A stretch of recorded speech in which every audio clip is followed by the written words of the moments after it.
Oh, and we are live. Ladies and gentlemen, welcome back to another episode of Tripp Smokepit, episode 37. We're getting up there. We're talking again to my buddy Nate. And I know we just had our behind the scenes whatever, but, how you doing tonight, man? I'm doing pretty good. How are you doing? Oh, not too bad. Not too bad at all. It's starting to warm up, so I'm happy. Yeah, I didn't check what the weather is, but thankfully it's not raining like it's supposed to be doing here. But yeah, it's like 67. I ain't bad. Yeah. And you're down. Well, it was harder not down here today. It was like 77. Yeah. I mean, I'm down in central Georgia. Spring is already well in. Like, I think, yeah, pretty much everything has leaves on it now. So it's nice. I think we're past that pollen explosion point. That was a rough couple of weeks. Oh, we haven't even got that yet. Like the trees haven't even started to bud. Like normally this time of year it's still late winter. Like it wouldn't be unheard of to get snow in 2 weeks. Yeah. But I live like at the top of the fucking mountain, so. I mean, I grew up in Maryland, like not too far from where you're at, and you get some of that late March snow occasionally, but yeah. So really impressed with your paintings, by the way. Oh, thank you. I'm kind of doing those out of spite. I mean, not really out of spite, like those two. And for people listening to this later that are curious, they're on Instagram and my website and all that shit. But we had to like submit a proposal for what we wanted to do and go through all the steps to fucking get blah blah blah or whatever. And the third one, which isn't done yet, I was told it was too politically incorrect because it was like a remake of like either St. George and the Dragon or Perseus and Andromeda, where you get a monster and a woman and a dude coming in, but to save the woman and kill the dragon. But I wanted to modernize it to where it was a dude with a fucking rifle killing a fucking like lizard person, which wasn't cool. So on my next one, I'm not even gonna submit a proposal. I'm just gonna fucking do the thing. And if I get a bad grade, I get a bad grade. Where it's gonna be the same thing, except for the woman chained to the rocks is gonna be the Statue of Liberty. The guy with the gun is gonna be like a colonial fucking soldier, but he's gonna be dead. And the monster is gonna be this golden calf donkey elephant thing. And then there's gonna be a bunch of people in the back, with like their heads, the top of their heads cut off and no brain, cheering on the monster. Interesting. All right. Yeah. So I'm a little more than halfway through the first book. Yeah, you dig it? I am proud of for as little as I read. And I'm liking it. Definitely, my wife's definitely not going to read it. Going through the one of the battle scenes, I'm just like, she's not gonna like this. Yeah, it's a bit graphic. Yeah, they are a bit graphic. It's literary war porn, I think, is what I was coming up with at one point. Well, wait till the characters get back from Iraq. It just. Oh yeah, well, I am trying not to do spoilers. I just finished the chapter where Hank and Penelope. Am I saying that right? Because there's something about like her name is kind of weird. Yeah. What's funny about that though is like I've always really liked that name for like like a woman's name. But like when I first read the Odyssey, because that's the first place I heard it, or read it, I thought it was Penelope because Greeks pronounce shit weird. And then I was talking to somebody about it, and they're like, "Who the fuck is Penelope? Do you mean Penelope?" I'm like, oh, yeah, that actually makes a little more sense. Well, you see the way that all these other fucking names are pronounced, like yeah. So I just finished the chapter where they go for a hike, and they go swimming. So that's where I'm at right now. But it's if I have the time before going to sleep, I'll read a chapter and But so far, I'm liking it. There's a few grammatical errors, and I'm not sure if you want me to point those out to you or not. In writing, lawyer. So I figured I'd join you in some Jameson here. Well, that's a little tiny bottle. Where'd you even get that? Liquor store. Oh, all right. Well, I mean, duh, but yeah. Ooh. Okay, it does smell good. Yeah. And I got stuff set aside for a cocktail later, but nice. Yeah, I was talking to this guy, Jan Orstrom, last time. He sent me this bottle of bourbon called Blood of My Enemies. Yeah, it sounds pretty cool. Yeah, it's still pretty regional. Apparently, you can only get it in like Texas, I think Colorado, and then like 5 cities in Michigan, if I remember right. But the easiest way to describe it is it's like Jim Beam, but it doesn't suck. Not that Jim Beam sucks, but like you move the metric over, Yeah. Oh, this is definitely better than that Lagavulin that I bought. What, Jameson? Yeah, Jameson's better than anything though. Like, there's a reason they invented it and then didn't do shit for 300 years. Yeah. So I made a list of things that I need to go over with you. Mm-hmm. A lot of it from watching some of your other podcasts. Okay. And usually, like, I'm out driving or something, so I wasn't able to chime in. But right. I need to get your opinion on what would happen if Predator showed up to a hippie commune. Well, he couldn't kill any of them. Exactly. There's no sport. Yeah. So what would he do? But implying that he's there or saying that he's there implies that he went there for a reason. So that might be like the fucking like rest and relaxation, or like maybe like a pre-deployment brief, right? Like not the this is what you're gonna have to do to get through training to survive, but the reason you're fucking fighting. Like, hey, look, you see this stuff? This is not warrior-like. And if we don't keep on doing the thing that we're doing, we're going to end up like fucking this. So you're going to spend a fucking month here immersing yourself in this fucking culture just so you know how fucking terrible this shit is, so that when you go out to do your thing, you pass on to the next generations what the thing is that we're doing. Because, I think Predator could just blend in at like Burning Man. Sick costume, bro. Yeah. Like, everyone would be like, dude, that's cool. Like, hey, here, smoke this. Like, let's have some fun. Yeah. But it'd be interesting. All right. Got another one for you. Mm-hmm. Do we call them pets because we pet them? Or do we pet them because they are our pets? Now, that's interesting, and I don't have the etymology knowledge to fucking answer that correctly, but I would imagine, just the way how stupid language works, that we pet them because they are pets. Because think about it. Language is fucking dumb if you actually really think about how it works. Like, hey, you're going to foot it over to the next block. What does foot it mean? You're going to use your feet to get over there. Hey, you're going to hand me something. You're using your hand to hand it to me. Like, hey, stop with the lip service, that thing you're doing with your mouth. Like,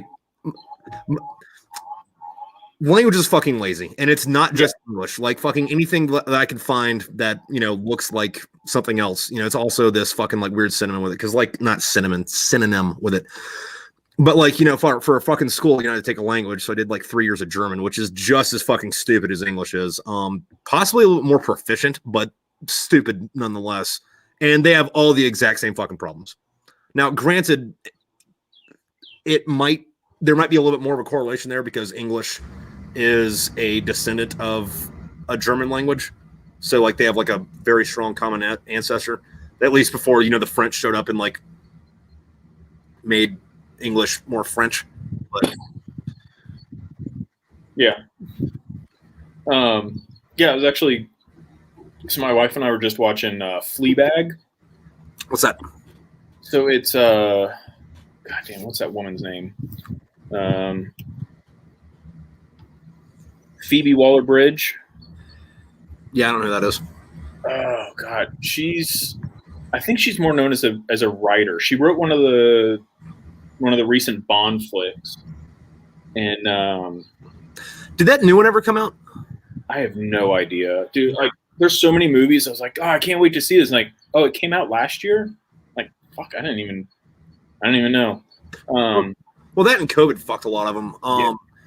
Like Top Gun 2 was supposed to come out last year, but they pushed it because it's supposed to be because they want it in a movie theater, which I don't blame them. Like, I'm frustrated they have to wait longer to watch it, but I want to see that fucking movie in a movie theater, so I'm willing to wait. Yeah. So that's what. Yeah.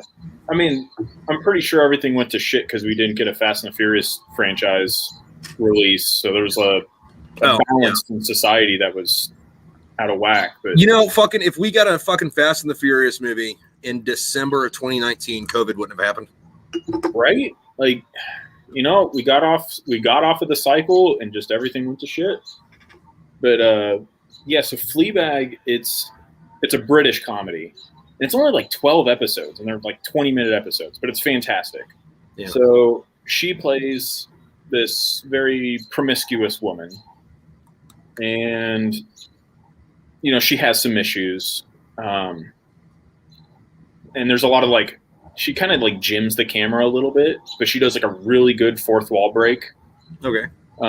So she'll like be saying something and kind of like look at you, but just in the British English watching it, like I had to stop it at one point. I was like, it's so fucking weird to me that as Americans we say I'm going to the hospital, but the Brits say I'm going to hospital. I have to go to hospital. But we do the same with school. Like, I have to go to school, or I went to school today. But we don't say I have to go to the school. Well, I mean, there's some stuff they do that like makes a little more sense to me. Like, they don't have stores; they just go to shops. But like at first, I thought, like, why would you go to the shop? You're going shopping. Oh, you're shopping shops. Yeah, that makes a lot more sense than going to the store to go shopping. You're going to the shop to go shopping. Yes. All right. So like it's give and take. Like fucking I was talking to one of my UK friends a while back, and she was laughing at me because I didn't pronounce the T in winter, and I was like, yeah, but you didn't pronounce the R at the end of it. So, like, are you going with the winter or winter? And they pronounce, and if something ends with an A, they say it as an R, but they don't recognize that. That though, that's a German thing. Is it? Yeah, any word like you see that ends with like an ER in German, it's pronounced at the end, and then like we changed that. Yeah, because I catch that all the time. I watch this this British guy that does car stuff on YouTube, and he anytime something ends with an A, there's a soft R. Yeah. But when there's something with an R, like it's not as hard. Or one that's cracking me up right now is hearing them talk about that new Mustang SUV thing, the electric one. In American, it's the Mach-E. But all the Brits keep saying the Mackie. Huh. I'm just like, well, I mean, it's better than the Australians that put like a hard R at the end. Like they would say that one place where BMWs are from, they'd say Bavaria. Yeah. It's like, yeah, it's interesting how like the regional variations of English all change with that. And it's kind of interesting to think about it like just in the Americas, because like in I guess like the middle of North America, so like northern United States, kind of about like how we're talking, up into Canada. Yeah. It's kind of fucking one language, and then like that bleed into Canada, like up towards like Wisconsin. Yeah, don't you know? You get a little bit more of that curve, but then like you get like that deep Southern accent too, which at first, like, you don't really know where the fuck that came from, but then when you realize that the South was like mostly French before it was English, it's like, nah, that kind of bleeds together. And I could see how, fucking Cajun, just like mellowed out into, hey, y'all. Oh, let me go turn this light on real quick. Yeah.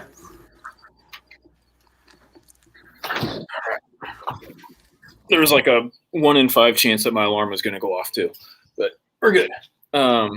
Yeah, so it's weird around here because I'm in middle Georgia.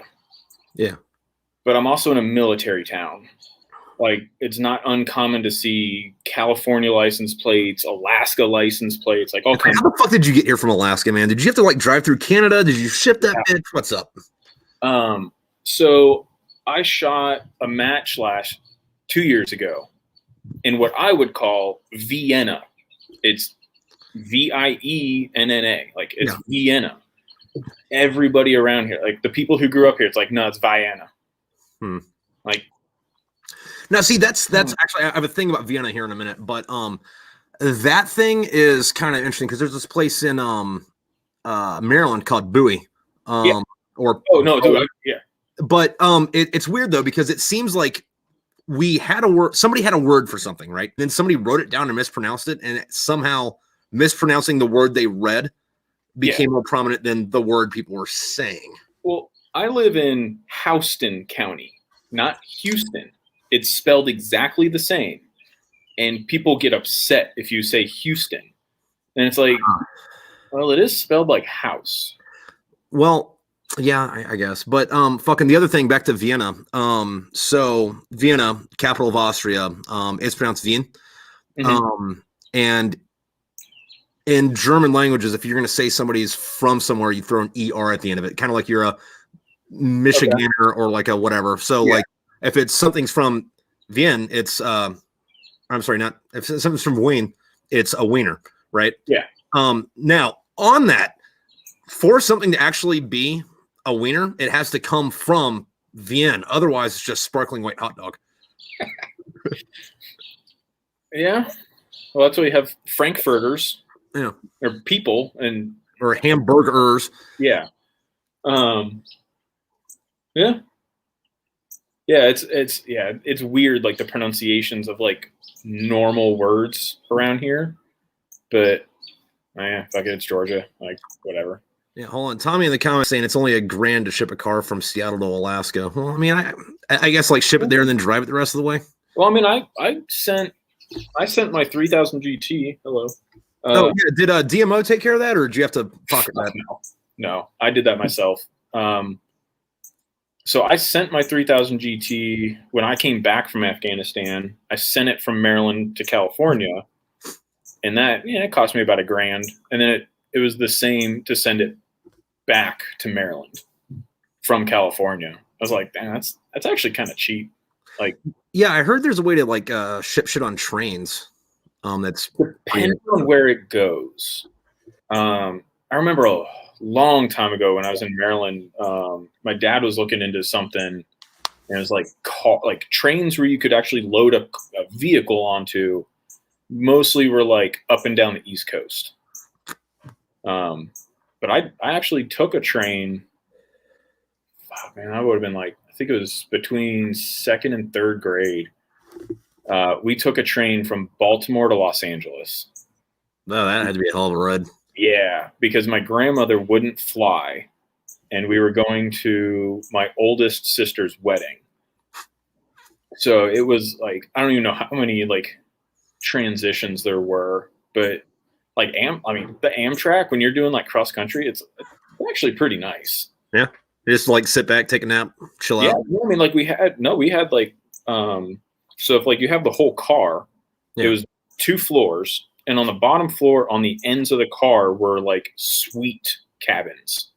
So they had like multiple like seats that fold down into beds, bathrooms, showers. There's like a whole dining car, and then like the caboose, like the last train was like all glass top. Like it was like panes of glass, but it was like curved going up. So you had like awesome views if you're anywhere with a, worth looking out. But like it was pretty cool, but I think it took us like 4 days. Yeah. Which that's a weird thing about fucking travel though too. Cause like, like right now I'm up in Pennsylvania, and if I have to go anywhere that's on this side of the Mississippi, it's more economical to fucking drive there than it is to fucking fly. Because like if I fly, that's 2 hours to the fucking closest airport, and then you got to be there like 2 hours early. So that's already 4 hours on the road, and I can get to fucking Virginia in 4 hours from here. Yeah, and then that's the plane ride, which fucking anywhere between 2 and 3 hours. Yeah. Geese. My permanent. Oh, here we go. My permanent resident geese are flying over. Yeah. But yeah, no, like fucking, if I'm gonna fly anywhere, like from house to wherever I'm going, at least on this side of the fucking Mississippi, fucking, that's a fucking 12-hour thing, and I can get to Florida in fucking 13 hours from here. So yeah. I mean, I mean, like, so where I'm at, I'm about, depending on traffic, hour and a half to 2 hours from Atlanta airport. Yeah. That fucking sucks. Like, it sucks to drive there, and it's even worse to drive back after a flight. 10 minutes from my house is a regional airport that only flies to Baltimore or Tampa. That's specifically weird. Yeah. And weirdly specific, but also it's a tiny fucking plane. Like 2 seats on one side, 1 seat on the other. And there's like maybe 15 to 20 seats on the plane. Huh. Yeah, that seems like somebody like just likes flying that fucking route and will and is only taking on passengers to pay for his fucking expense to fly to Tampa and Baltimore. It's cheap. So when my wife and I think it was when before we got married, we were planning on getting married in Pennsylvania, where my parents live, because it was, with our families, it was easier for the middle child sister, one above me. It was easier for her to just drive there with her younger kids. Right. And everyone else could just fly into Pennsylvania. So we took this tiny jet from here to Baltimore, then jumped on a fucking even smaller plane to fly from BWI to Lancaster, which was like cruising at like 5,000 feet. Yeah, I didn't know they had a fucking airport in Lancaster, but I guess that makes sense. I mean, it's a little further away from Lancaster than you would think. Like okay, so it's not in Amish country. It's just to get you to Amish country. Yeah, but it's literally like a mile and a half from my parents' house. So it's like, all right, fucking awesome. And we don't give a shit about small planes, so yeah, let's do it. And holy shit, it was so much faster, so nice. And it's like, yeah, I'd absolutely do that again. And like my whole family's like, fuck no, I'm not getting on a plane that small. Like, you're insane. It's just a little bit of turbulence. You'll be all right. Yeah. And it's like, especially after being in like a fucking like Marine Corps helicopter, like, dude, fucking, I am like, I hate flying because I hate airports. The activity in the air, like, I'm fucking impervious to. It's just the rest of the bullshit that goes along with it. Yeah. And it's like, no, I'd absolutely do this again. And we've even considered, like, if we have to fly somewhere, like, fuck it, I'll take this short flight, which is free parking, by the way. Fucking even better. At this tiny ass airport here. I'll fly to Baltimore and then change planes there and fly wherever I need to. Yeah. It's just easier. Make sure nothing's sneaking up in the yard on me. Lions, tigers, bears, cougars, rabbits. Oh. Yeah. You don't have a little air gun for that? I do. But the walls are too low and the neighbors can see me. But yeah. Let me see. I got another one for you. All right. With all the technical advances in the future, why didn't the Terminators send back nanomachines to just infect the humans? Because Kojima didn't write it.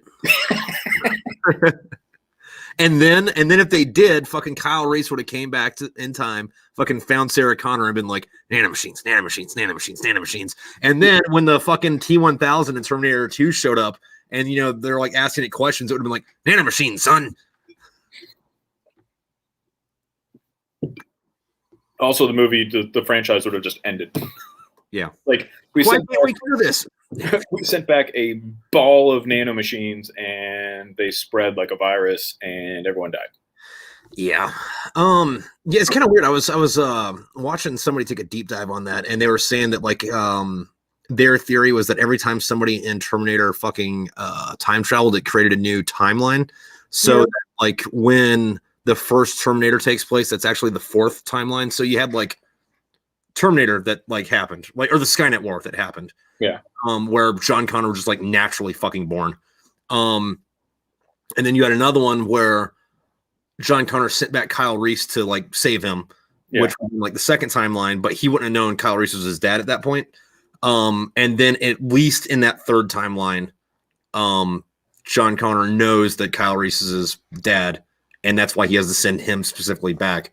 So those movies are not in an original timeline, even in their own universe. Yeah.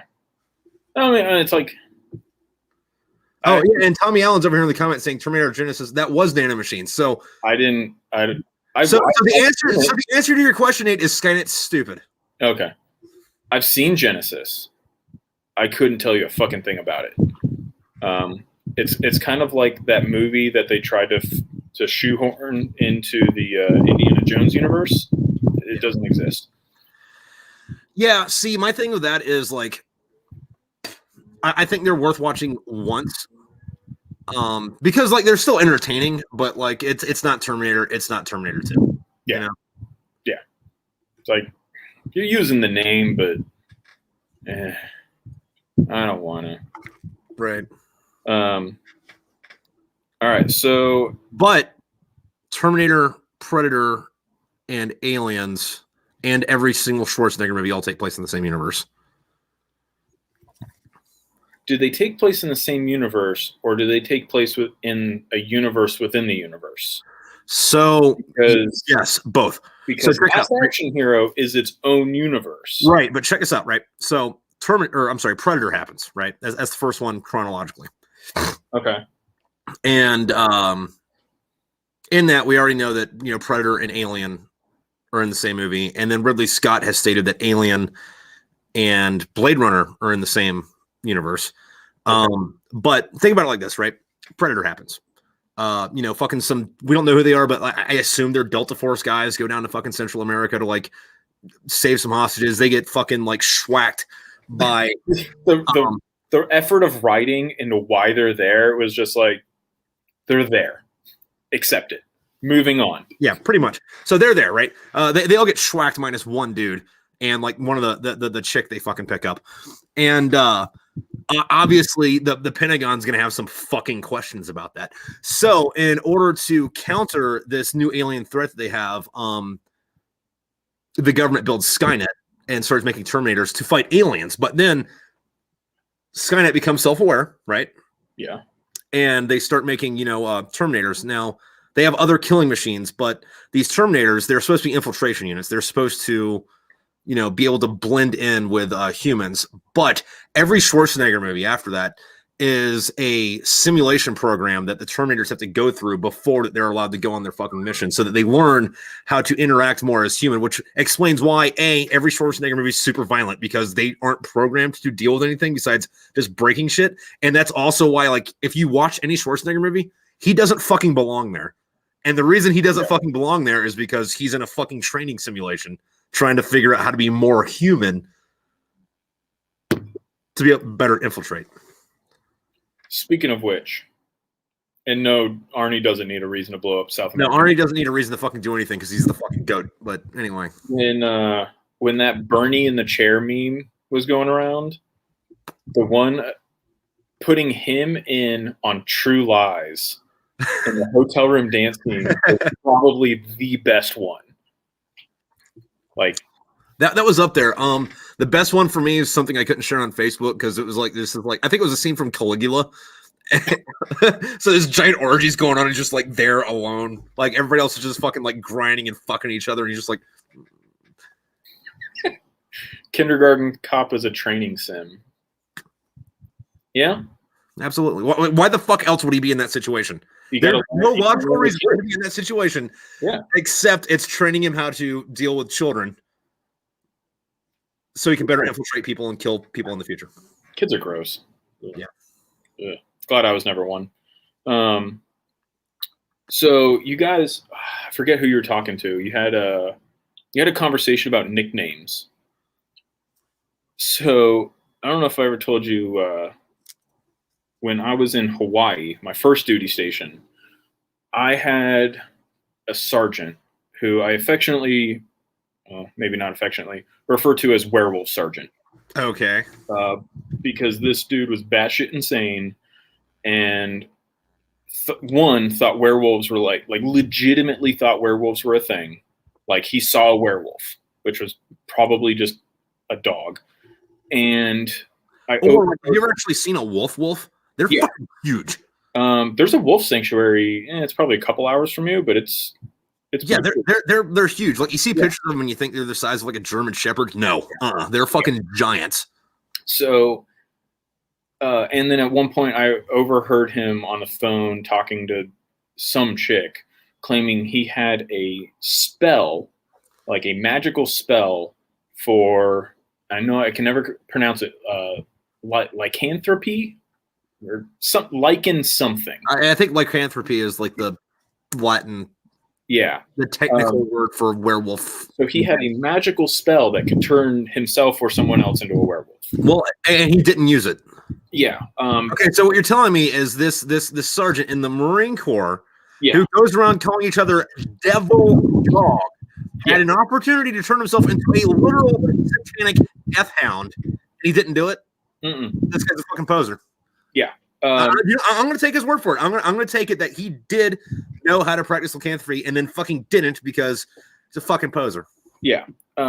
So in regards to nicknames, this guy, who was a corporal when I met him for the second time,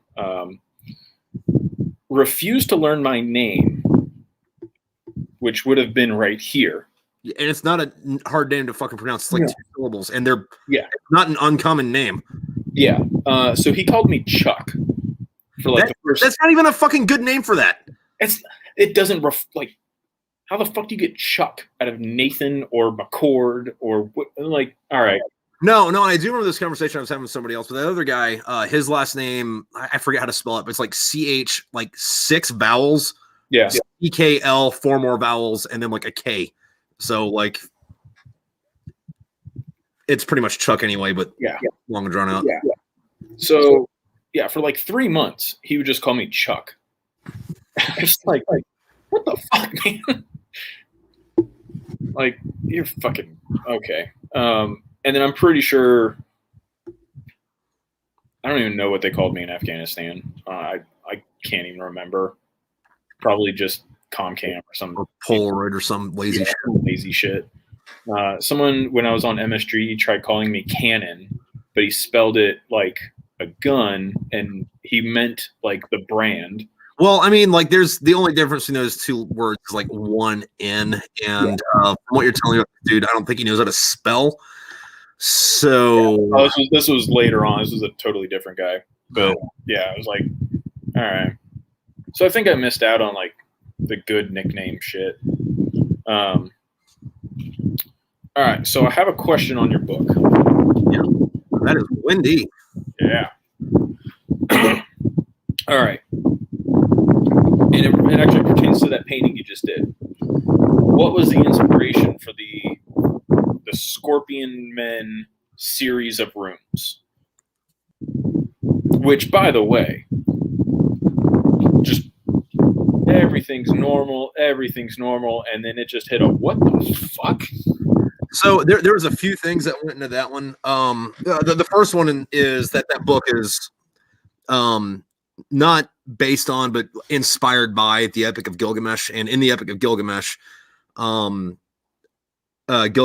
crosses, the Sea of Death, and he's on his way to find Noah because Noah, well, in the Epic of Gilgamesh, his name is Utnapishtim, but he was the only person that survived the flood. However, he didn't survive the flood because the gods came down and said, you're going to survive. He survived the flood, or him and his family survived the flood because they're like, fuck you, God. You're not going to kill me in the fucking flood. You fucking you think you're God? You think you're going to reign and that's going to kill me? Well, guess what, motherfucker? I can build a boat, so fuck you. And then afterwards, the gods were like, that dude's got some balls.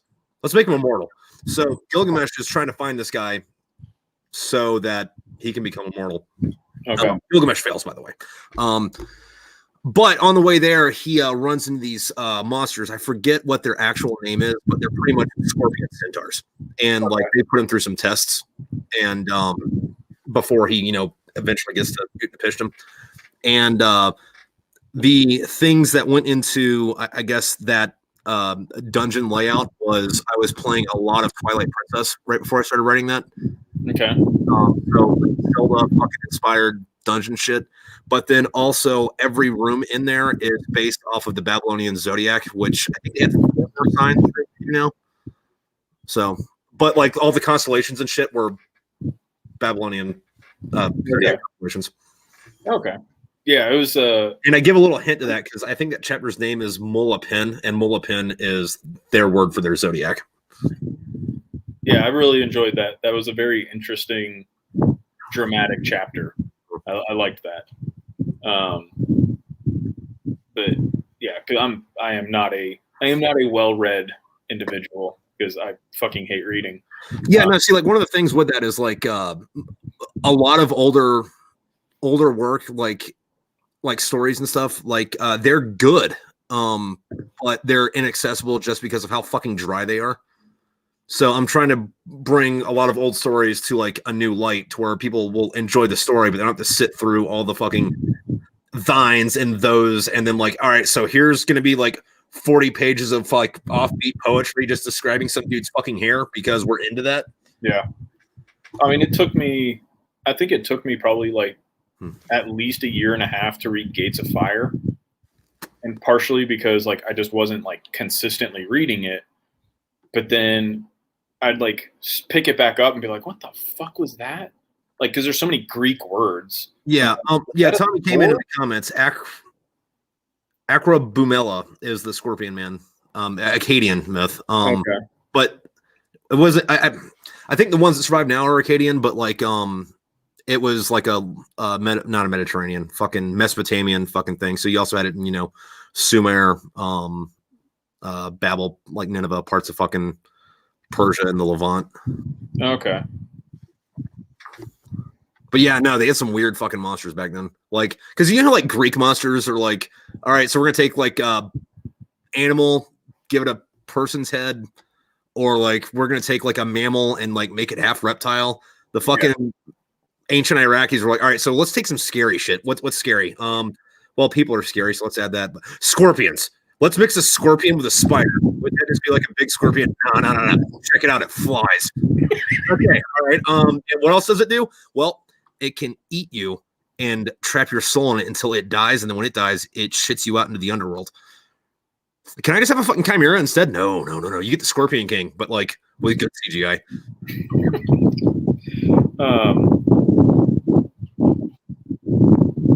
So I have like random quotes in here, and I totally forgot like what songs they were from.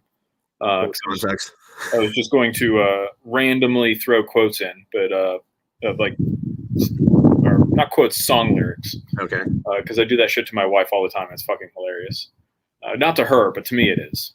Well, yeah. Well, as good. Yeah, because I said like I walk in, I'm like, hey, what's going on? I said, hey, what's going on? Nah. So, all right, let's go into music. All right. Slayer sucks. Yeah, but like so does Pantera, and that's why I love them, because they didn't something rocking anyway. So I have a theory. Oh. Totally just off the top of my head. 95% of Slayer, like diehard Slayer fans, are chain smokers, because it's a pretty well-known fact. They love, anytime you're talking about why smoking is bad for you, smoking dulls your sense of taste. Fucking fire! So yeah, like I love the meme of like just yelling Slayer. So I was like, yeah, fuck, you know what? Let me see. I never jumped on the whatever music shit people listen to now, but I still use Pandora. So I was like, yeah, let me do a Slayer station. Yeah. And I was like, okay, yeah, like, dude, fucking Raining Blood starts out so good, and then gets like 30 seconds in, and it's like, oh, you guys forgot how to play. Oh, and you can't sing. Like, oh. I forget who it was. I think it was Tori Amos did a cover of Raining Blood, but she like slowed the tempo like way down, and it almost sounds like the same not mood but like aesthetic as that song Greensleeves, or like any other like Celtic women fucking like songs. Yeah. But the way she delivers it, it makes you feel like you're not okay. It's like something's. So you were not able to get this point across in one of your last ones, one of your last podcasts. Yeah. But 100% Disturbed's cover of Sound of Silence. I don't know how I missed it. Because that was huge when it came out. Like, what, 3-4 years ago? I think it was longer than that, man. Yeah. Well, whenever it was. I never heard it until like a few months ago. And then I was like, oh, holy shit. Like, yeah, they fucking knocked that shit out of the park. He put some great emotion. Like, and then I listened to the Simon and Garfunkel, and I'm like, yeah, no, they sucked. The message isn't really like the poetry's there, but it's not conveyed. You don't feel emotion. Yeah. And then I made the mistake of looking up like, what was that? Looking up like vocal coaches' reactions. Yeah. And I watched like 1 or 2 videos on YouTube, and for I don't know 2 weeks, it was like recommended videos were like someone listens to this song for the first time. I'm like, oh god damn it. Yeah, no, there was one of those that popped up today, and I watched it, even though like I wouldn't have normally watched it, but it was some fucking Catholic monk, and the video was called like 18 minutes of useless Catholic trivia. And I was like, you know what? Why not? And then like I'm watching, I'm like, none of this is fucking even relevant to fucking anything. But the title told me it wasn't going to be relevant. I've fallen into your trap.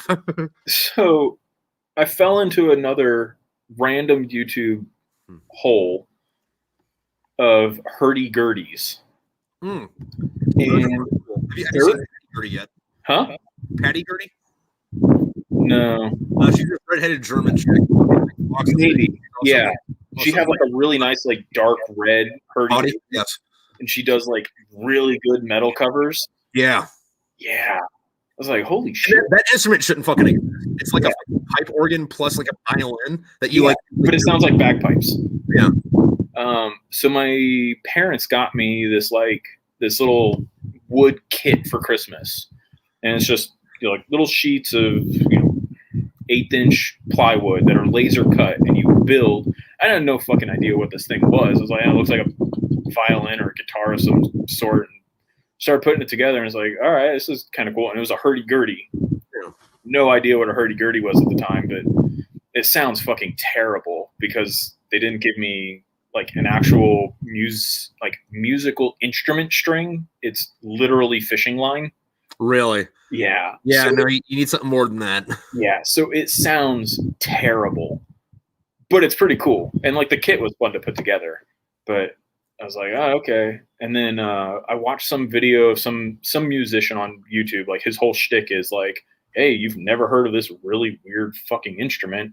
So I'm going to bring in an expert and we're going to jam on them and give you a history lesson. And the guy was talking, it's like, this used to be the Catholic Church instrument before the pipe organ. Yeah. But it was so big you needed 2 people to play it. All right, like 1,000 years ago. Yeah. Like, all right, cool. Which then leads me into like, what is it about just the guitar in general that made that become like the pinnacle instrument of today?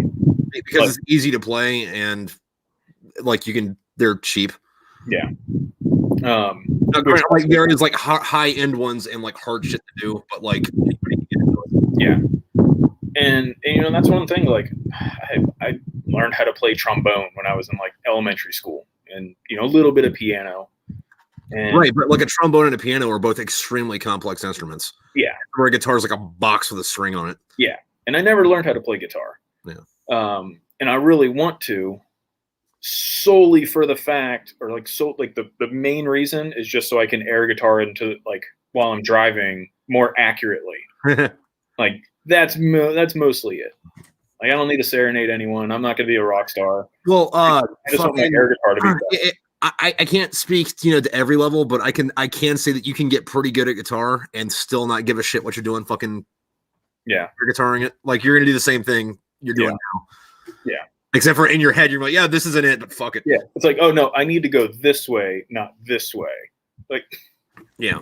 Like this is higher notes, not that's higher notes. And then you'll get into fucking this conversation in your head where it's like, actually, how the fuck did that guy do that? Let me listen to that song again. Yeah. Fuck, let me go home and No. I'm gonna get on Google for an hour and okay, all right, that's what it is.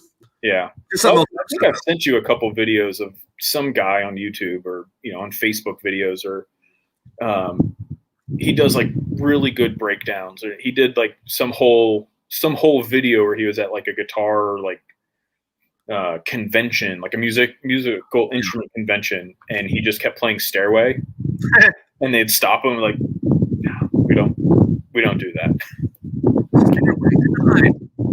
Yeah, which I love.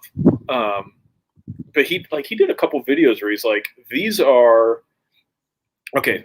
What is the difference between a riff and a lick? Or are you asking me, or are you telling me that's what?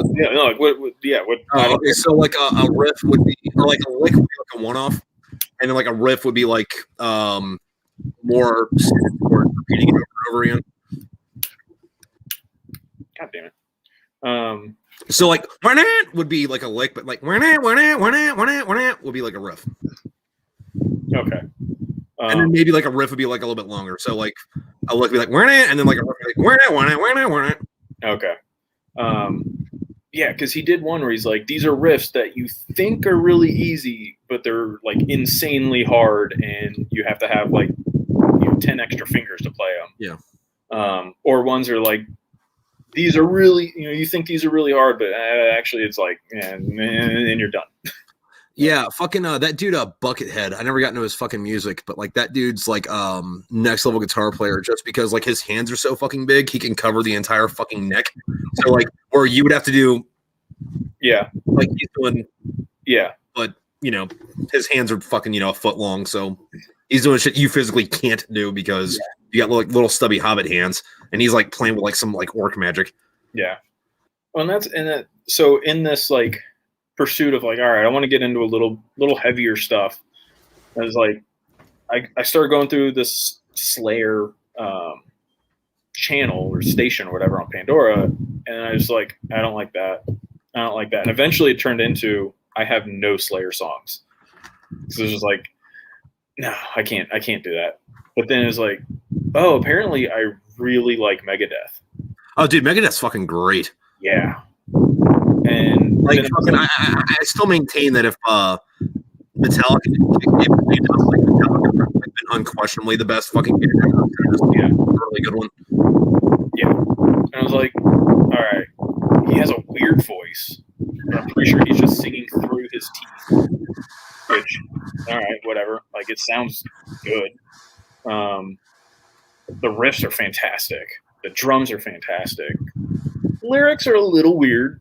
When you start like it's funny because the lyrics are all either about aliens, the government conspiracies, the government hates you, or like being buried alive, or like there was a like in the early 2000s, fucking like Dave Found God Again, but like instead of making Christian rock, he just like made all his songs about like the bad parts of the Bible, and you're like, okay, so what are you getting here? So is this about God coming? Oh no, it's about Obama. Okay. All right, cool. Got it. Yeah. Well, I knew a guy back when I was in high school, and I was like really into airsoft, and I was on this team. There was this guy who he was pretty big into like the darker metals and everything. And he was telling me like he was backstage at I think it was either Rage or System of a Down, and he was talking to him. It's like, like nobody here gets what this song's about, right? Like nobody here understands the political message you're trying to put in. And they're like, yeah, whatever. Yeah. Which does crack me up with the like Rage Against the Machine. Like, man, you're really successful and you got a lot of money while putting down people who have a lot of money and are really successful. Yeah. Well, I mean, they're raging with the machine now. Yeah. So like another band I'd never fucking heard of was Savatage, and then I like looked into it. It's like, oh, these guys are huge. Yeah. I never really gave them a chance, so I don't know too much about them. Because there's one of their big songs like Gutter gutter ballet, gutter something. And it was like, music videos fucking weird, but they all are. Yeah. Like, damn, these guys are good. But yeah, it was weird, like finally diving into some new bands, and like, of course, Iron Maiden is just fucking kings, but yeah, well, I mean, they're kind of like a fucking pinnacle, like standard. Even though, like, I don't think they've had a good album since the fucking 80s. They still make like an album with like a good song or two on it. Yeah, you can't do that forever, Yeah, well, I mean, I've never been someone who like looks into. I couldn't tell you the musicians of most bands that I listen to. Like, I love Chili Peppers. I don't know anyone's fucking name except Flea. Well, Will Ferrell's the drummer. Yeah. Which that guy, there's a video of him getting fucking pissed and like walking off stage at some concert because someone yelled Will Ferrell, and he was just like, "Fuck it, I'm done," and just walks off. Nice. And they had to talk him back in. How you liking that cigar, by the way? Dude, it was good. Fucking really, really dug it. Thanks for sending it. But there was a video a few years back of I forget which one it was. Randy or Dennis Quaid, and it was like one of those like leaked videos going off backstage, and it was like 3 minutes of him just like swearing everybody out, calling everybody names and shit, and then like they leaked that to the internet, quote unquote, and then like let everybody get mad about it, and then like released another angle of it, and then like it turns out he was just taking the shit out of everybody because there's this one part where he's like yelling, he's like, "You fucking baby, get the fuck out of here!" And it turns over and it's like this like 50-year-old dude in a diaper with like a binky and like a fucking thing in his hair, and like every name he was calling people and saying shit about him were just like other characters dressed up there, and then like turned out the whole thing was a fucking prank. That's good shit. Good for y'all, fucking yell good shit. Yeah, I mean, Lars Ulrich, he's still a piece of shit, but there was a video that came across. It was like, I think it was the Big Four. It was like this huge concert. It was like Metallica, Slayer, Megadeth, and Anthrax. And they all played, like, they got everyone on stage, and they were playing a Metallica song, which I can't think of off the top of my head, but it's like, you could tell like Dave Mustaine like didn't really want to be there. Yeah. And it's like hanging out in the back, like murdering the guitar, but just like, he's like, all right, I'm going to play along, but I want to get off stage. I want this to be over. Yeah. But yeah, like, there's interesting music. Well, I mean, like, Dave Mustaine's a fucking like weird dude too. Yeah. Like, because like on one hand, most people that are into heavy metal prefer Megadeth to fucking Metallica, but Dave Mustaine thinks he's a colossal failure just because like he never beat Metallica, and it's like, dude, your band's better. Leave it alone. Yeah. But on the other hand, that dude's like really good friends with Alex Jones, and Dave Mustaine is like really good friends with Alex Jones. So there's videos of them just like hanging out backstage, and it's like, oh hey, you guys had a great story. Like, yeah, man, yeah, thanks for coming, dude. He's like, oh yeah, let's talk about these fucking political the global. That's what that song's about, man. And you're like, go back and listen to Megadeth lyrics. You're like, oh fuck. Yeah. I don't know.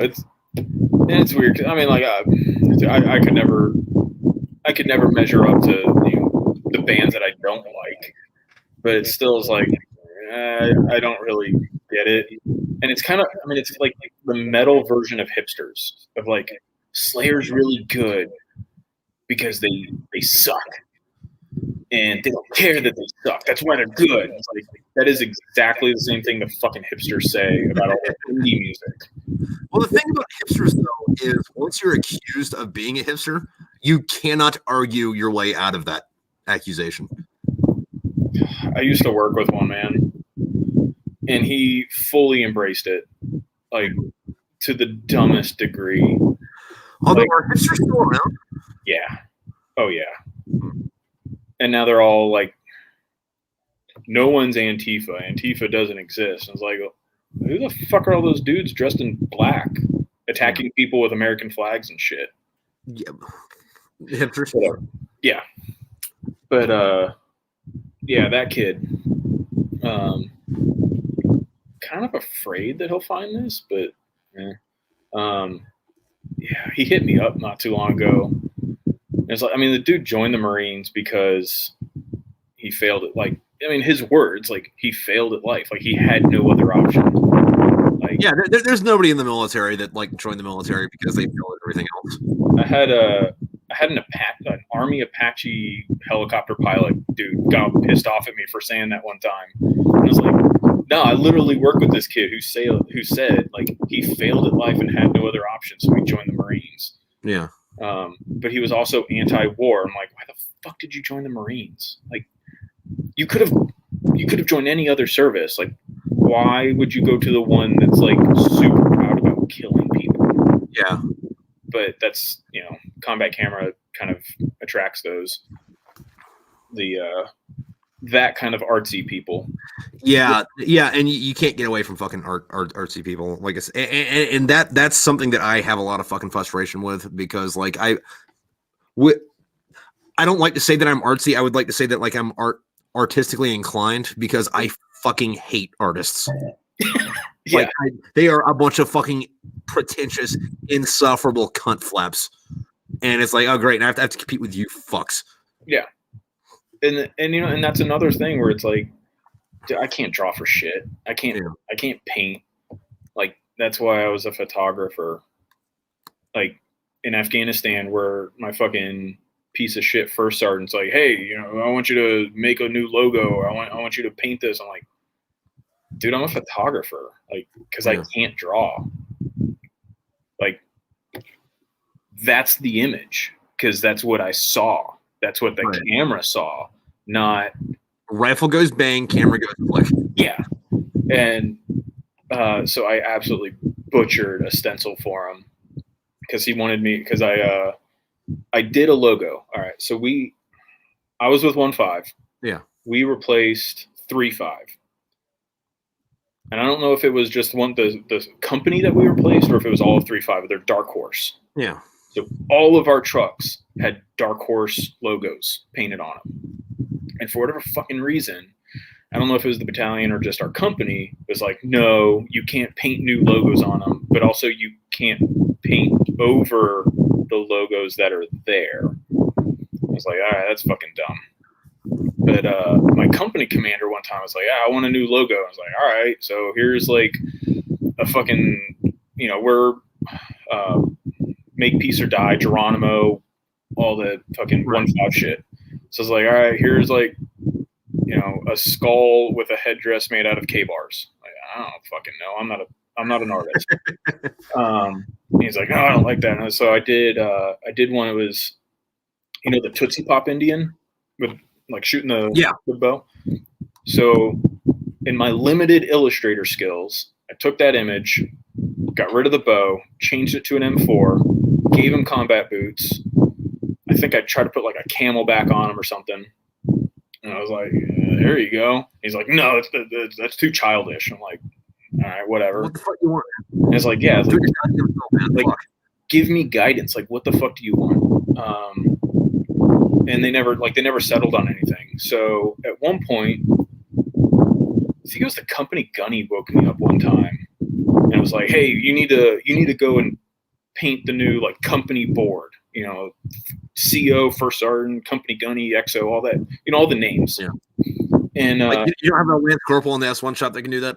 Yeah. Well, I mean, like we're already in country. We're at a patrol base. And he's like, do it. And we're like, all right, cool. Like, you have stencils? No. I'm like, all right, you got spray paint? No. I'm like, dude, what the fuck do you wake me up for? Like, I can't run down to Home Depot and go get a can of spray paint and do this for you. Like, right. How did you expect this to go down?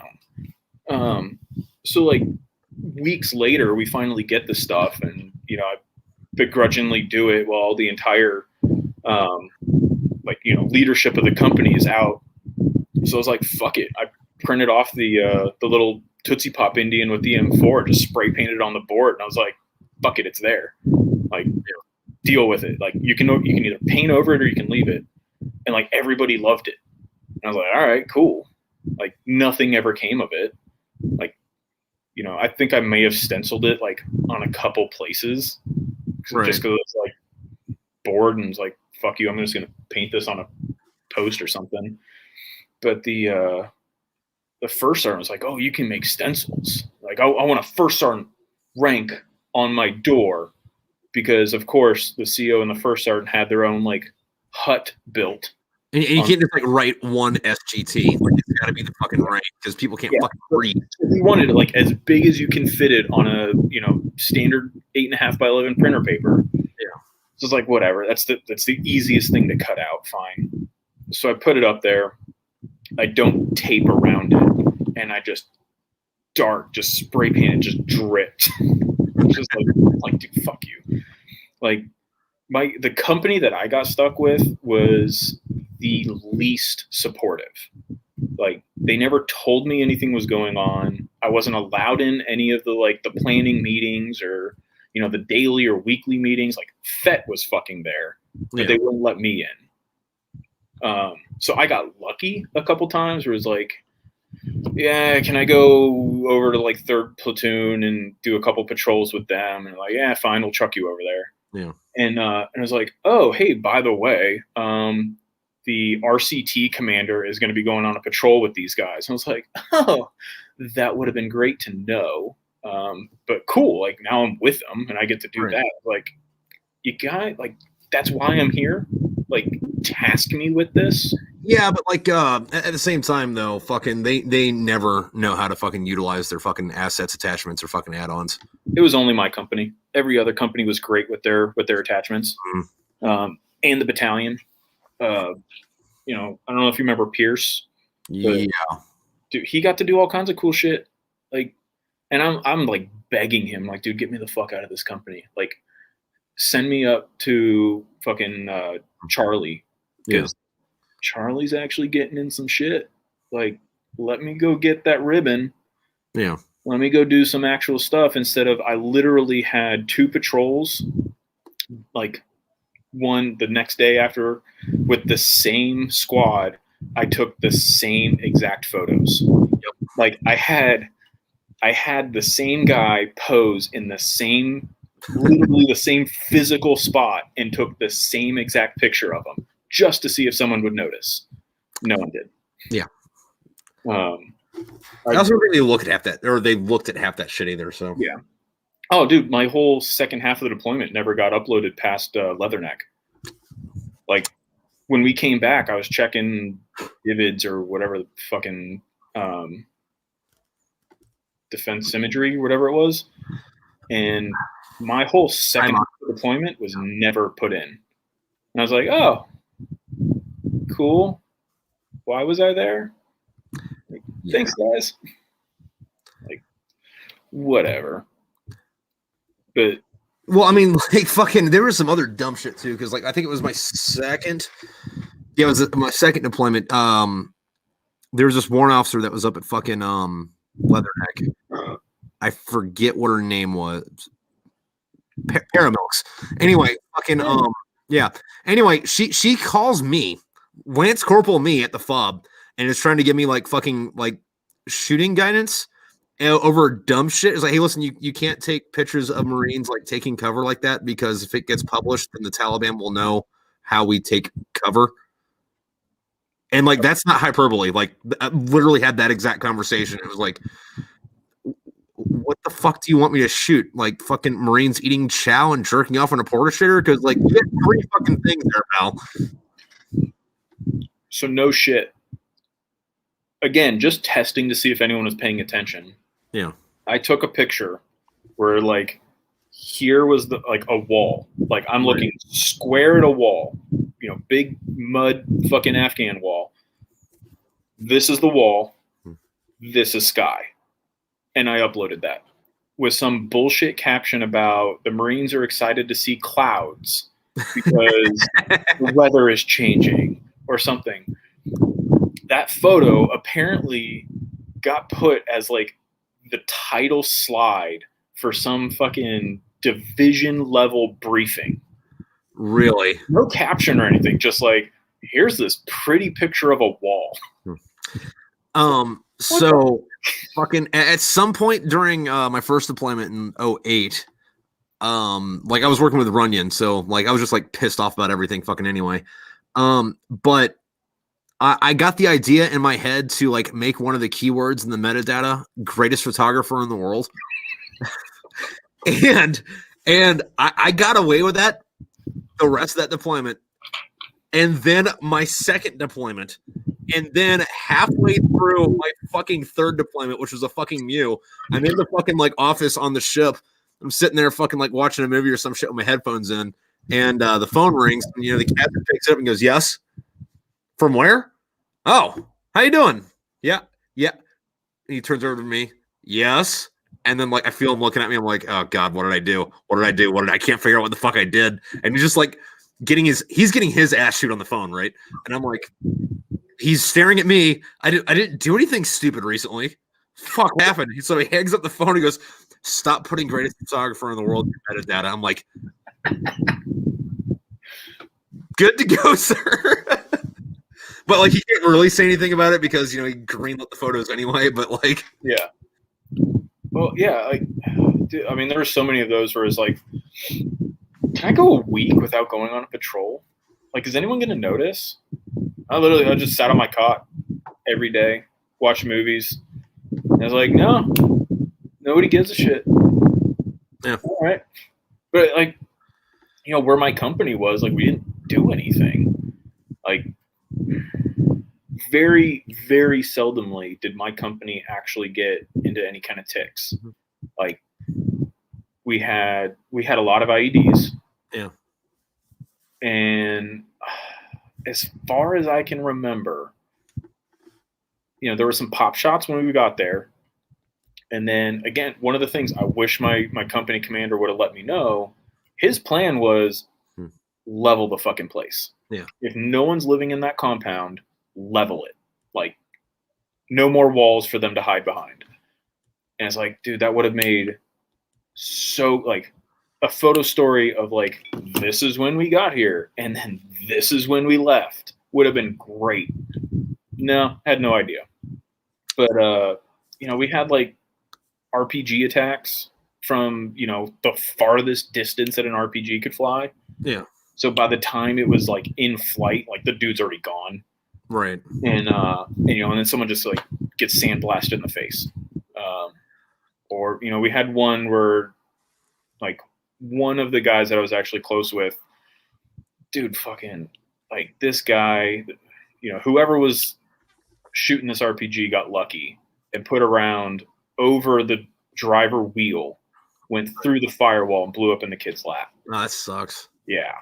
And like, dude, you couldn't do that shot on purpose. Like, There's no fucking way. Well, there's like one dude that could, but like he's in like Iranian special forces or Spetsnaz or some shit, not in Afghanistan fighting you.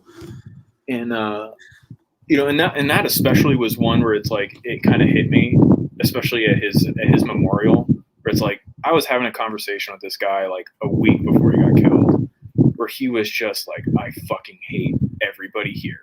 Our leadership is dumb. They're all assholes. They're all fucking idiots. And then his memorial, like the first sergeant's up there, like crying. It's like, he was such a good Marine. Dude, I fucking hate that. I hate that, and then I hate it when like the fucking like general fucking comes down and gives that fucking speech. He's one of our brothers. Like, you didn't know that his name until fucking 6 hours ago. Shut the fuck up. If nothing happened to him, you wouldn't give a flying fuck who he is. Yeah. And it's like, yeah, fuck this place. But so like I had one series where I don't know if it'll come up. It's not. Nope. You have to explain it. All right. So again, there's another like, I think my battalion, we lost 17 in our deployment. Yeah. And 5 or 6 from my company. Yeah. So one of them was this engineer and Greninger. And he legitimately was the first guy who was actually like friendly to me. Yeah. Like when we got in country. Because everyone's like, oh, fuck, I don't want this guy's a liability. I don't want to take a photo on a patrol. This guy was actually like cool. Well, he was an engineer, and he digging up an IED, and it went off, took off his arm, pretty much all of his face. And I'm pretty sure he died on the bird. But I was in the patrol base when it happened. Yeah. And so I documented him coming in. And it's like, I marked it FOUO because they were not pretty pictures. Yeah. But one of them was this photo of the bird coming in, and where our LZ was, it was like a foot of fucking moon dust. So, dude, those British pilots are badass. So they come in, they do a touch off just to get the sand out, loop around, come back in. But I got a photo of everyone huddling over his body while the bird's landing on the other side of this wall. It's a great photo. Like, not just because I took it. You're right. But it's like, that was a good photo. A whole fucking series got canked because I had marked it FOUO. And nobody reviewed them. And it's like, that's kind of one you should have put out there. But fuck me. So whatever. And what year was this? 2011. So that would have been fucking like Rhodes was out there fucking running that shit, right? Possibly. I think I went over there like, I was only at Leatherneck when we came in and when we left. I stayed in Sagan the entire time, and I only went over to the like Leatherneck combat cameras like twice. So I have no idea who was there. Right. And it was weird because we were from Pendleton, but it was second division who was there. Oh, so so I wouldn't know who any of those fuckers are. Yeah. But they did give me shit because like a good amount of all of my stuff, I inherited a bad lens from 3.5 that was just like right in the middle, about like that big, just blurred. Everything you fucking took. Every picture was this blurry center, and I was like, what the fuck you want me to do? I don't have any other lenses. I ended up using one of my personal lenses, which was not a good lens, but it worked. Yeah, I think I used personal shit on my second pump. Just because when I went there with Hunt, fucking like we didn't really have anything. Yeah. Like, all right, hey, so there's like 4 of you going. Here's like 2 camera kits. Make it work. Yeah. Why are you sending me then? Like, why are you sending me? Why are you sending 4 of us when you only have gear for 2? And fucking, we're just gonna like eat and shit and take up fucking space. We could send somebody from that has a job that actually matters. Because like, look, I love combat camera. It doesn't need to be a fucking thing. It's completely useless fucking outfield. Yeah. But why aren't we sending like somebody to fill a seat that's actually gonna do something? Yeah. And well, I'm pretty sure I stuck with one camera body the whole time while Ye drowned 2 because he was in like his company was more green zone, and apparently rivers got a little deeper than he expected. So he drowned a couple of my camera bodies that were ones that I was issued. So I was like, well, that sucks. But yeah, whatever. I dropped a C1U in Moondust one time, like with the like the big fucking video camera with the tape deck. Oh yeah. Fucking it fell, went into the fucking Moondust, and I was like, well, that sucks. So I threw it in my fucking pack and just kept fucking doing shit anyway. Oh, fuck yeah. Well, yeah. I have a lot of regrets. I didn't do as much as I should have, but I was young and stupid. Yeah. Well, that and like fucking poor leadership will make you fucking be a lazy bitch. Yeah. Like even if you're like a fucking like stellar hot shit fucking king of the fucking hill, if you get a shit first sergeant, you're gonna be like, well, fuck it. Yeah. Well, and that was the thing. Is like, I even went out with a cat team one time, and it's like I wasn't allowed out of the truck, and like we were just sitting in like a cordon while an operation where nothing happened. Yeah. And it was just like, I can't really take pictures of what's going on in the truck because everyone's like reading Playboys and shit that I know that they're not going to want me to transmit up. Yeah. See, I had the opposite problem with that. Like, I spent a lot of time with the same fucking cat team. Yeah. And every day you're going on the watch list. I'm like, well, okay, but and this kind of started off innocent, but then like ended up being kind of played. I can't. So you have to put me on watch it that I can do my job. And they're like, oh, fucking okay. And they're like, dude, he volunteered to take watch at night. Fuck yeah. And then like after, hey, get in the turret. I'm like, but get in the turret. Okay. Hey, get out, go sleep for whatever. I don't know how to use that. Get out and sleep. Okay, man. Fuck. Yeah, I should have done that. I was more like, no, I can't. I can't be on post because I need to go patrol, but no one will take me on patrols. Or, hey, we're going down to this compound. It's like, anything gonna happen? Like, no, we're just gonna go talk to this dude. Like, yeah, I'm good. Like, yeah, I should have. I know I should have. Dude, like, you should have, man. Fucking those things, those fucking were always the fucking best because like we'd go out, fucking talk to whoever, and the Afghans being Afghans, when they're not shooting at you, they try to be your fucking friends, or they at least try to pretend to be your friends. So it's like, hey, you're coming to my house. Well, I guess we're gonna have fucking dinner, and then like you're not eating MRAs or UGRs, you're eating a fucking chicken somebody killed an hour ago and fucking cooked up. And it's fucking delicious. And you take like 5 fucking photos and you're fucking done, but you're still there for 3 hours munching on shit, and then like I don't know. Yeah. Dude, right. KLEs were fucking great. Yeah. I am gonna run inside. So we'll call this intermission. And I will be right back for a setting change. What do you mean for a setting change? I'm gonna go inside. Oh! I thought you meant like you were gonna go inside and leave your computer out here. I'm like, no. I'm gonna go inside because it's also getting too windy. We're supposed to be getting some storms. All right, I will be right. So while he's doing that, was he on mute? He's on mute. So while he's doing that on mute, I'm just gonna fucking hang out here and do the Jeopardy intermission song, I guess. Fuck, I don't know. Fucking. Is anybody else? Alex Trebek's gone. I know that he was like 1,000 fucking years old, but he wasn't like, withered and old, fucking I forget what kind of cancer he had, but like he had like a fucking like I think originally like a fucking 2-month fucking diagnosis to live and like hung out for another fucking year. Like good on him, man. I miss that guy. And hey Ed, what's up? How you doing? What are you up to tonight? We're waiting for Nate to get back. Fucking he's taking a piss break. And fucking taking us down to his fucking man cave. So we're in the intermission right now. Fucking the shenanigans will continue here shortly. Although this hasn't been a very shenanigan-y stream episode.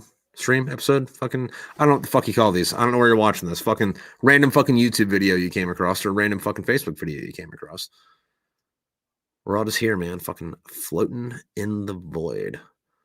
Also, this is why I don't go like live on like TikTok or Instagram a whole lot anymore because like it's just kind of weird talking to the camera by yourself. Like, I more prefer it where you're having a conversation with someone else, and then like the audience can just chime in when they can, instead of like me being here having to entertain you the entire time. Look into my eyes. I am the most interesting and beautiful man in the world.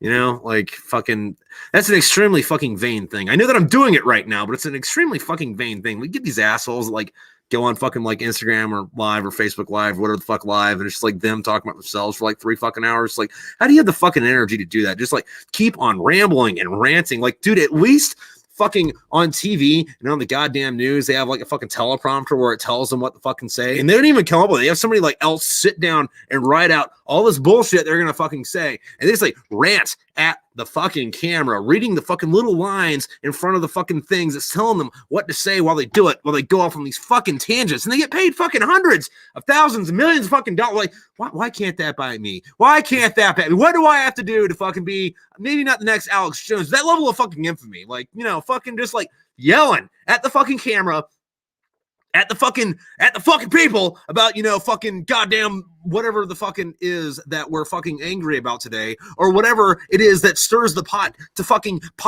stir the tangent that we will go down that is not a fucking mathematical equation, but a fucking substance that we can fucking touch and a consequence of fucking human life that we're going at. Like, what do I have to fucking do to do that?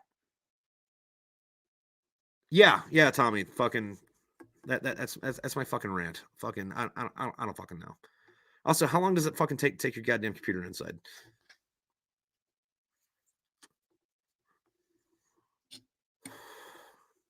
I'm gonna give you another minute, Nate, and then might have to fucking cut that one short. Also, while we're on that, fucking I don't know what the fuck I was gonna go on with that. Fucking somebody. There's a few of you watching. I can see that there's a few of you watching. Fucking put something in the fucking comments on whatever you're watching this on, either fucking Facebook or YouTube or fucking Twitter. Twitter, Periscope. I thought Periscope and Twitter were gonna fucking merge back together, but it's saying it's fucking Periscope, not Twitter. So I'm not sure how that fucking thing is yet. The well in his basement. So I don't know about his basement. He's got a pretty good fucking man cave. My basement, however, does not have a well in it. I wish it did. Not so much because I like heavier women, but I do need a skin suit, and I can't go buy a skin suit. I have to make a skin suit. And if I want to make a skin suit, I need big girls. And if I want a skin suit made out of big girls, I need a well in my basement. I don't have a well in my basement. It's got concrete floors, and I'm afraid if I start digging in it, the water table here is kind of high. There's a spring in the backyard. It would flood. It'll be an actual well, not just a dry fucking hole in the fucking ground. And I would need that to stuff fat chicks in so that, I could like tuck my wiener back and listen to Goodbye Horses and put on lipstick and ask myself if I'd fuck me. By the way, go back and watch Silence of the Lambs. Look at, or just fucking Google this right now. Google fucking Buffalo Bill or Buffalo Bob, whatever the fuck his name was. You're not convincing me that wasn't John Bon Jovi. Fucking Google him and then Google fucking John Bon Jovi 1987. They're the same fucking guy. It's a fucking conspiracy, people. Let's see what's up. YouTube element. Yeah. Dude, fucking Buffalo Bill, John Bon Jovi, same fucking guy. Also on that, fucking for those of you in the know, fucking not Dan Daly, Smedley Butler. Look at a picture of fucking Smedley Butler, and then look at a picture of fucking Daniel Craig. Same guy. Are you okay there? Big bro needs love too. Yeah, big girls do need love, bro. They do, but I need a skin suit. All right, skin suit.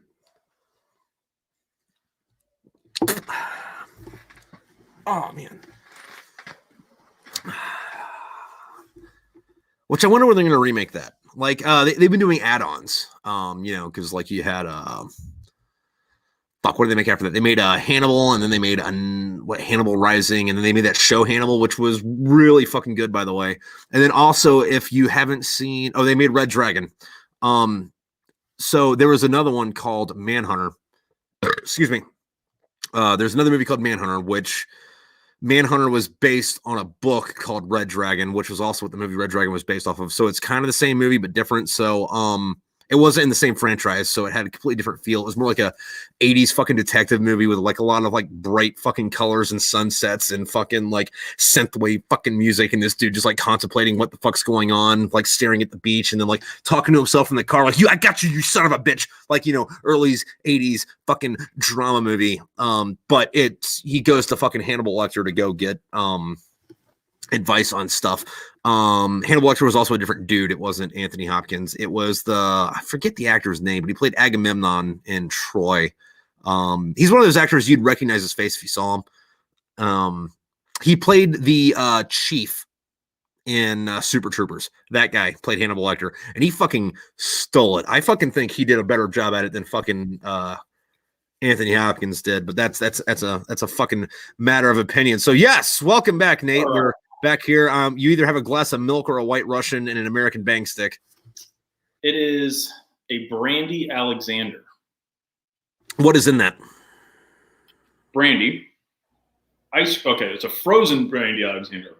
Uh-huh. So brandy, vanilla ice cream, and chocolate or whatever chocolate liquor. You got some in your stash, man. Huh? Yeah. Well, it's fucking delicious. So. Okay. All right. I wanted to talk about guns. All right, let's talk about guns. Okay. So, you need to get into competitions because it is so much more fun. Where am I going? Let's go that way. Yeah. So much more fun than just going to the range and shooting. And it's just it's a better use of them. Like, yeah, it's a lot of fun. So this is one of my newest builds. So this is essentially a 1022. So it's a 22, semi-auto, but this is like Ultimate Evolution. So this thing was that almost looks like something they would make as a prop gun in a bad sci-fi movie. Yeah. Like, what was it, Escape from New York, where the sci-fi weapons, they just took the handguards off of fucking M16s? That's what this one is. God, dude. Was it Calico? Yeah. Oh, God. So this, all right. So this is, I shoot a lot of what's called Steel Challenge. It's a great one to start with. It's a great type of competition to start with. So you have 8 pre-designed stages. So it's always the same stages. You have 5 targets. They're all steel challenge. And it's basically drag racing. So these 8 stages, you shoot the 5 targets on each stage 5 times. And you're shooting as fast as you can. Now, it seems like that would be pretty easy. And it is. But it's really fucking hard to be competitive. We just had, I think last year was the first time someone broke 60 seconds for a match. I'm happy if I can get into the 90s. Okay. But I also don't practice a shitload like all these guys do. Like fucking Jerry Micklick out there fucking make fucking Dirty Harry look like the goon from a fucking comedy movie. So it's funny because now it's mostly everyone who's like top level competitors are pretty much, most of them are under 20. Like they're all kids. Kind of like in like auto racing, like pretty much everyone started off with a rich dad. Yeah. Like it's almost everyone's story. So this, I finally got put together. I got it's a Magnum Research receiver and barrel, and the barrel is carbon fiber. This whole thing weighs less than 5 pounds. Nice. So in Steel Challenge, you're not moving around. You're standing in one spot. You got 5 targets in various orientations to make it challenging per stage. So this, I mean, it's just like swings super fast. So a lot of guys have this chassis just came out last year. Okay. So, I mean, it's all aluminum, carbon fiber. This is carbon fiber that I wrapped with baseball grip tape. So it's soft, but it's grippy. And then one of my buddies, this is his compensator that he designed. But, oh, this baby is sweet. It's a lot of fun. Where am I going? Let's put you down over there. So in the same vein, I bought this one last year, I think. So this is 9mm. That's a weird trigger. Yeah. So like, is there an advantage to like not having it curved or just having it come straight down like that? So, or is that just aesthetic? Kind of both. Some people still don't like them. The cool thing with the straight trigger is if I pull, like, my finger's down low, it's because of the pendulum, it's lighter weight. Okay. But it's a little bit longer throw. This one, oh, come on, safety off. Huh. It doesn't, like, it's right there. Yeah. I mean, just super light. I think this trigger is like 2 to 3 pounds. Fun. But, so this one is a JP GMR 15. The barrel on this actually ends right here. Okay. I don't know if you can see this little black spot right in there. So the actual like rifling of the barrel stops here, and this is all just an aluminum shroud because it has. Is there an advantage to that? Weight. All the weight's back here. So I went a little overboard on this. Had the nice gun candy Cerakote on it. Okay, so I have another question about that. With the barrel that short, what's its fucking range? Not great. But shooting steel challenge, the farthest target's only like 30 yards. Okay, so like it's short, but it's closer than you need.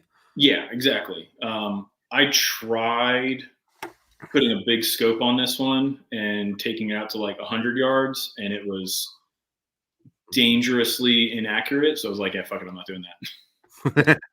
I don't know where the rounds are. I mean, it's 9 mil, so it's not exactly a long range round anyway. Yeah. But well, actually, speaking of that, fucking one of the things I always thought's funny is like I have a bunch of like old German guns, and their sights on the top, like are like adjustable, like they're gonna shoot like. I have a fucking broom handled Mauser, and the sights extend to 1,000 yards. Like, dude, this is 30 Mauser. Yeah, you're not shooting 100 yards.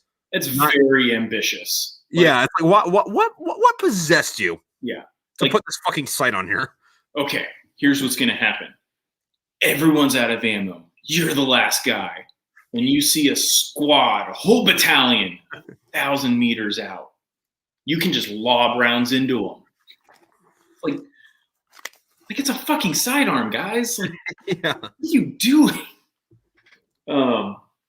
Which is kind of funny the way pistols and rifles like kind of evolves differently, because like rifles started off with we're going to shoot far away and like kind of work their way down over their evolution to shoot closer, as to where pistols started off where the ideal fucking range was your muzzle was touching the person you're shooting, and then slowly grew out to shoot further and further.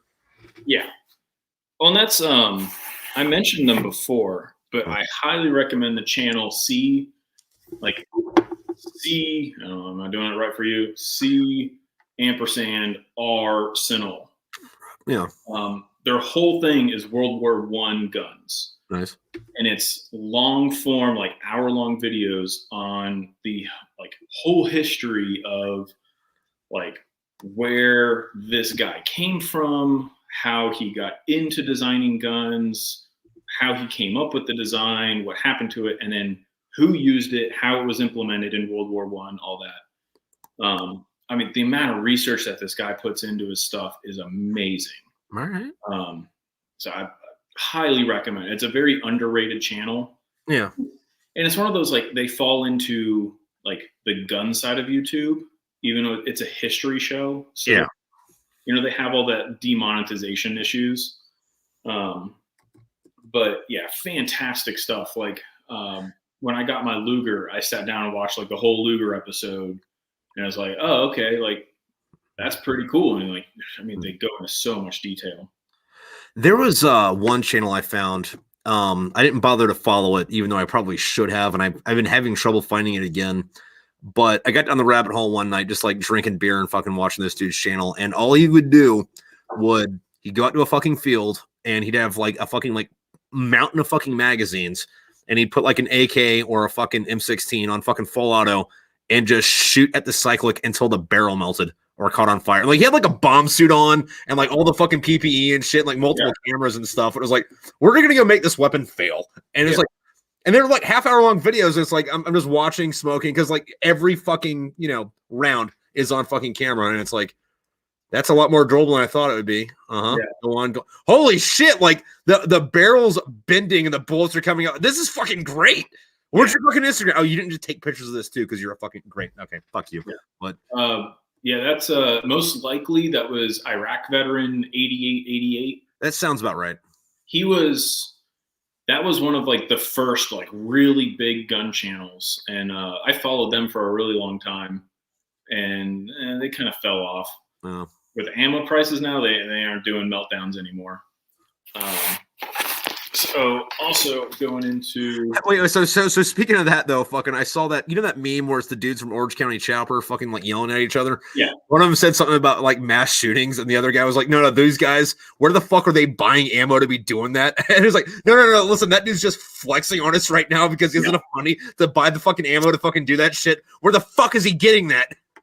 Right, like I'm decently well stocked at the moment. But like I went to one of the gun stores today and I was like, and they still don't have shit on the shelf. What they do have is insanely priced. Yeah, I haven't shot in a year and a half, just because I'm not buying new shit. Well, that's why pretty much everything I shoot is 22. Yeah.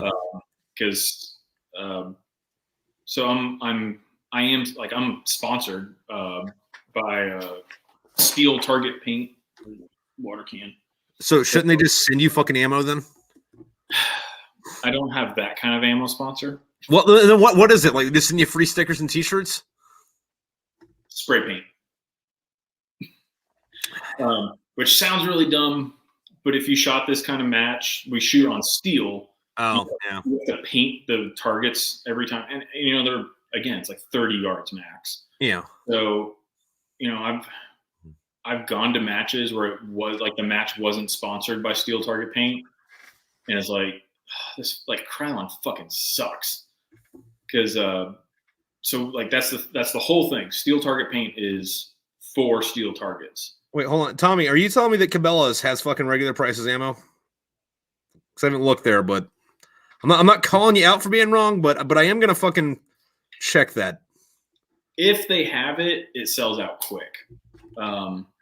I got some stuff from Brownells. I ordered a couple thousand rounds of 9mm, and I still paid a fuck ton more than I wish I was paying. Now, see, one of the other things is like I have a bunch of cowboy guns, so I was shooting fucking 45 long Colt anyway before the fucking thing, and it's like I'm not shooting one fucking round of this shit because they're like fucking $3 a fucking round right now. No. So I kept telling myself, like the whole time I'm in school, when I finish school, I'm buying a Big Horn Armory 460 Magnum lever action. The gun starts at like $2,800. I was like, this is my treat to myself. And now I'm like, I can't even find ammo. Like, do I really want to buy a gun that I'm never going to shoot? Like, I don't know. I have a couple of guns I'm never going to shoot. Granted, they're antiques. Like I have a 1863 Springfield that's going to stay where it is. And then I have a fucking Arasaka Type 98 that sells the chrysanthemums on it that I'm never going to shoot, but it's cool to fucking have. Yeah. And then like I have a couple of Mausers that are from the fucking 20s that I'd be afraid to shoot, but like they're fucking cool. So I mean, yeah. I mean, like I don't have any guns that I've never shot. I've got a shotgun. It's a beautiful post-war German side-by-side that I picked up when I worked at a gun store in Virginia. Off, college kid selling, anything he had. Dad passed it down. I was like, he's got to get some money, so I bought it for like $400. It's not a big name gun, like it's not really worth anything anyway. Yeah, but it's pretty. So I finally shot that one a few months ago, and it's like that was the last gun that is like I've never shot. Argentinian Mausers. Fucking, hey, Brent, fucking, if you're following me on Instagram, actually, you're on Facebook. Hey, fucking send me a picture of that shit in my DMs. I want to see that. Yeah. So this is my 22 pistol. So it's a Smith & Wesson. Oh, really? It looks like a Ruger. Yeah. I mean, a lot of the target guns are all that same design. Well, so, why is that? Is there a reason for that body shape? Silhouette shooting. A lot of times that's where these like really became popular is, one hand, slow fire, bullseye kind of thing.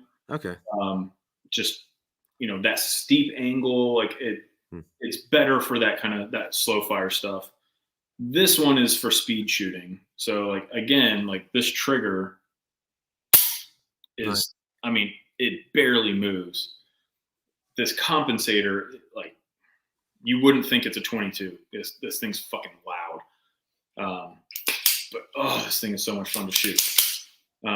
So like I shoot optics, So I got the red dot on it. And, yeah. Yeah. We need to meet up because I need to bring some of these toys out. All right. Well, I mean, like the woods are literally fucking 50 yards that way. All right. So I also love. Okay. So again, you got to get into like some kind of competitions. It's so much fun.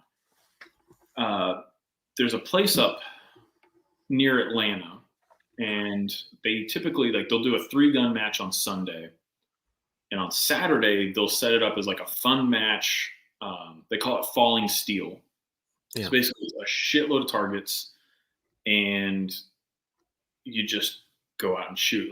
It's a run and gun thing. So you have to navigate a course, and you can only shoot from certain places at those targets. And but because there's no governing body, there's no classification, there's nothing, no prize table, I will go out with this. Which is the most ridiculous, Calico Arms. What the fuck were they thinking? I'm not saying, fuck y'all for doing this. I appreciate, even if it's just for, 1980s synthwave fucking posters. Yeah. But, what the fuck drugs were you on when you fucks came up with this shit? So. Also, how the fuck does that work? How the fuck does it it looks like a fucking candy cane. Yeah. So it coils through here. Yeah. There's a winding mechanism on the back. So I'll do it when I first show up, I keep the gun in a bag. Yeah. And I'll come out to the shooting, the starting point, and people will be like, what is that? Or you'll get the guy oh my God, is that a fucking Calico? Yeah. And then I'll go up to the starting line. I'll put this in the gun and then just sit there and go crank, crank, crank, crank, crank, crank. And they're like, what are you doing? I was like, I got to wind the magazine. So there's a spring that goes through the whole thing. And you can't see it on this one. There's a little follower that just goes around, and it just feeds in from there. So technically it's a bullpup. Yeah, also the comment section is really interested in what the fuck that is. So give us the deep dive on that. All right, so this is a Calico M110. So this is the 22 long rifle pistol. The M100 is the rifle. If you saw Spaceballs, which I don't know why anyone wouldn't, the rifle that they use in Spaceballs is the M100. And they painted the grip silver. I think they painted the magazine silver, but it's essentially the same thing as this, just with a longer barrel, like a shroud here, and there's a couple of variations on the stocks. I seriously regret not picking up. I found a wood stocked version. Really? That I saw at a Cabela's. It doesn't even exist anymore up near Chattanooga.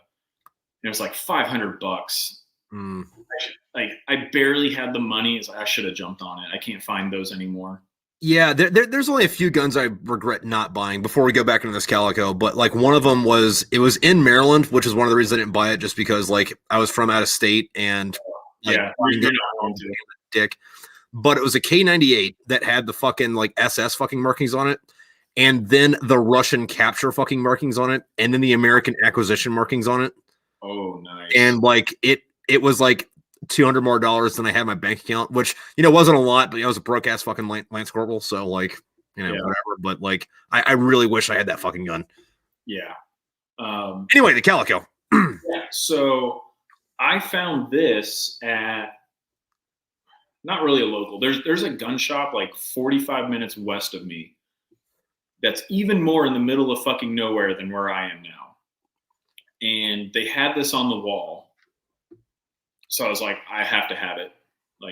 I can't live without that. I regret not buying the rifle. I have to get the pistol. So Edward's over here saying that gun's made out of Star Wars and cocaine. Yeah, pretty much.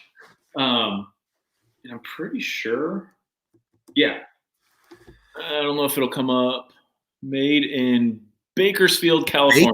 Bakersfield. Holy shit! I didn't know there wasn't any gun companies in fucking California. The company still exists. So the guy, I guess he sold the company and then he bought it back after it pretty much failed. Yeah. This was one of those guns that like got super demonized with like, all the anti-gun bills. Yeah. Because it's like, yeah, this is 100 rounds of 22. And the 9mm versions, you can get 50 or 100 round magazines. Right, which would make sense for it being smaller because bigger round, and they wouldn't make the. Actually, do they make ridiculously large fucking magazines for that? Where it's like the same pistol, but like the drum comes back to your fucking shoulder. You have to shoot it like a fucking RPG almost. I mean, they make it as 100 round 9mm. They don't have a great reputation, but I'm pretty sure it's just people neglecting the guns. Yeah, I've heard their shit, but I hear their shit from the same people that think the AR platform is shit, and it's like, well, if you put lube in it. Yeah, well, and that's this thing. So I was going to I shot a match a few weeks ago, maybe a couple months ago, and it was easily 50, 60 rounds per stage. That's why this is fun, because I don't have to reload. And yeah, this thing it's 22. This thing gets gunked up. Yeah. So I had to go and clean out the chamber, between stages. And then it ran fine. It's like, as long as I keep it clean, it's fine. But it's 22. They get dirty. So when I bought it, I mean, I couldn't tell you how many cranks this magazine had.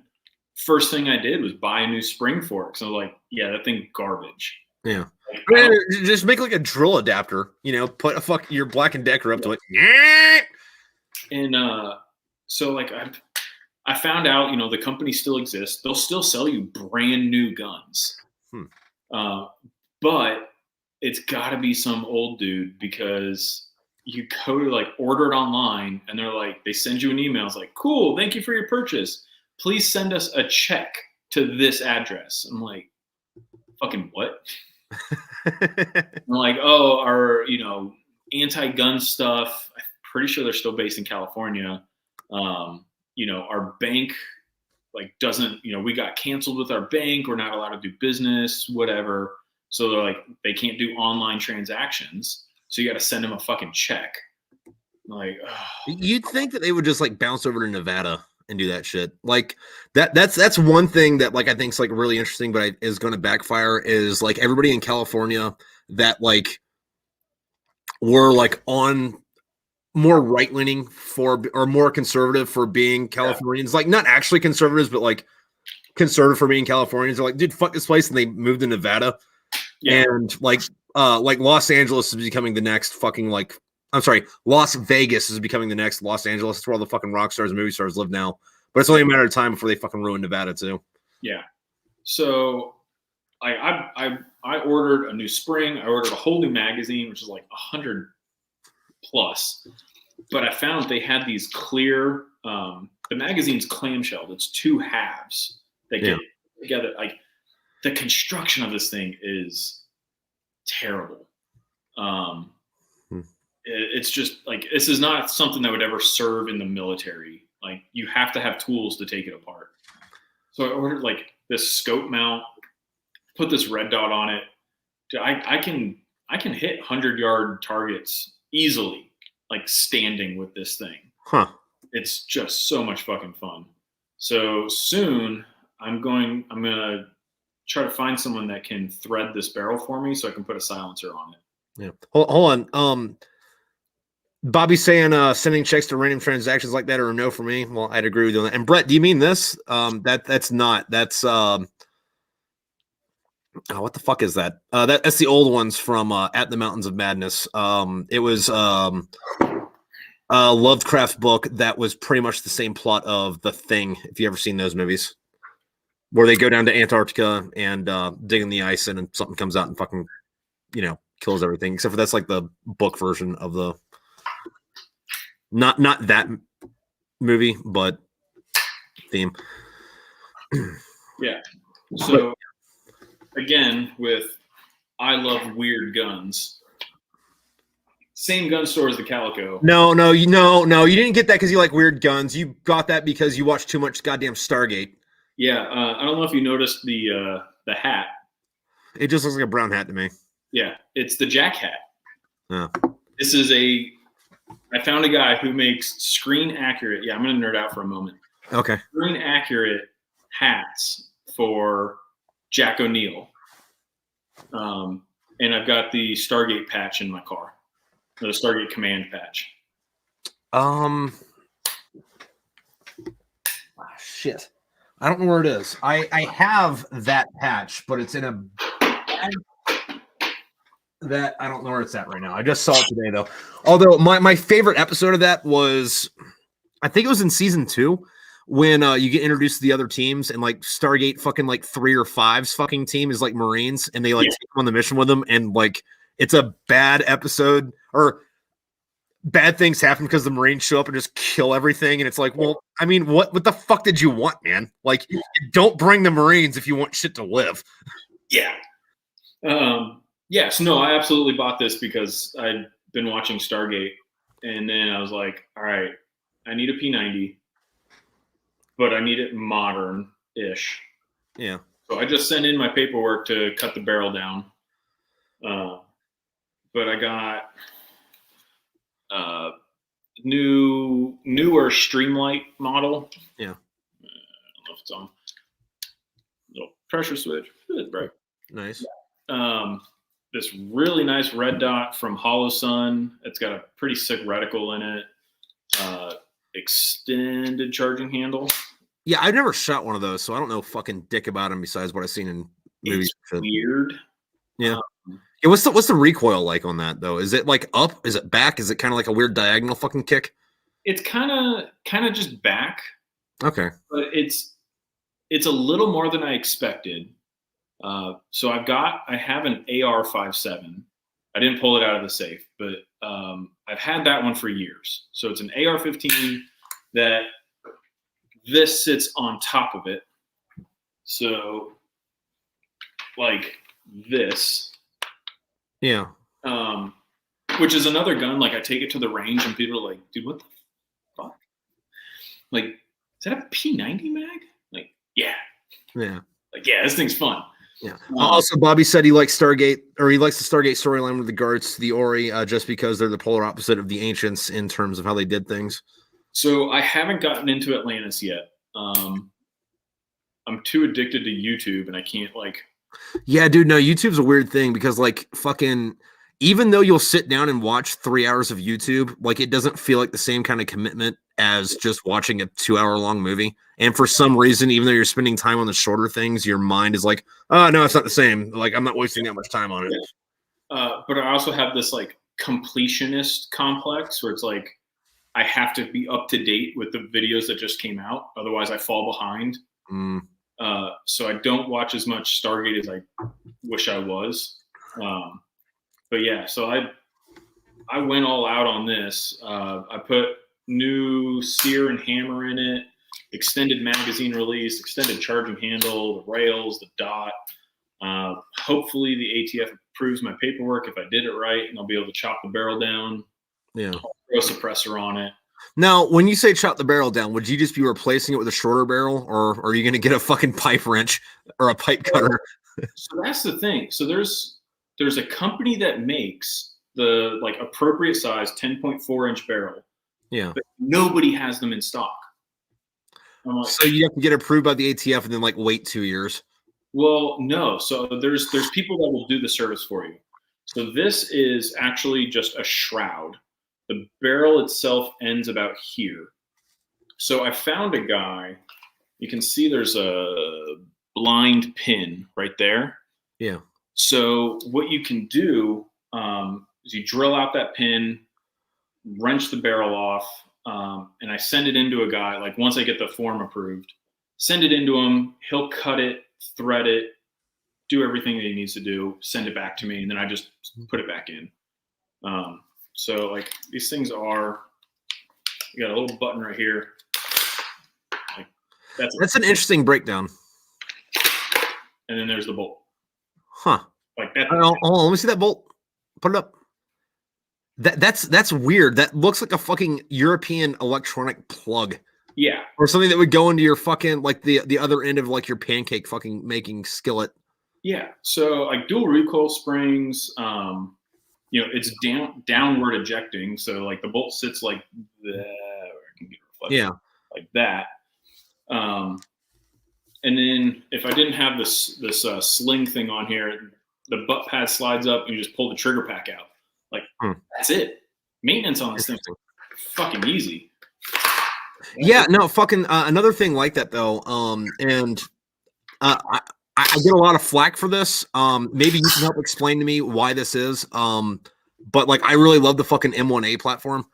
But fucking that's stupid easy to fucking break down too. You just like pull the fucking trigger out, or like the trigger guard, you pull that up, the assembly comes out, and then like the rest of the gun falls apart. But every time I talk about it, like a bunch of FNFAL fanboys come in and just like shit on my fucking parade. I'm like, dude, I just like shooting the gun. They're like, well, in this kind of situation, you would really need this because the M1A, the M4, that's shit. I'm like, dude, I'm shooting at shit in the fucking woods, man. Leave me the fuck alone. But like maybe you can help me because you know more about guns than I do. But like, why does everybody shit on the M1A, M14? So the biggest issue with the M14 especially, and the Garand was part of it, is the government fucked up. Like, that was back when, like, there was like people in the military who chose what guns were being used and who was making them, like, to a bigger degree than it is now. Okay. And like the Garand, when it first came out, like when it was first proposed, was supposed to have a magazine.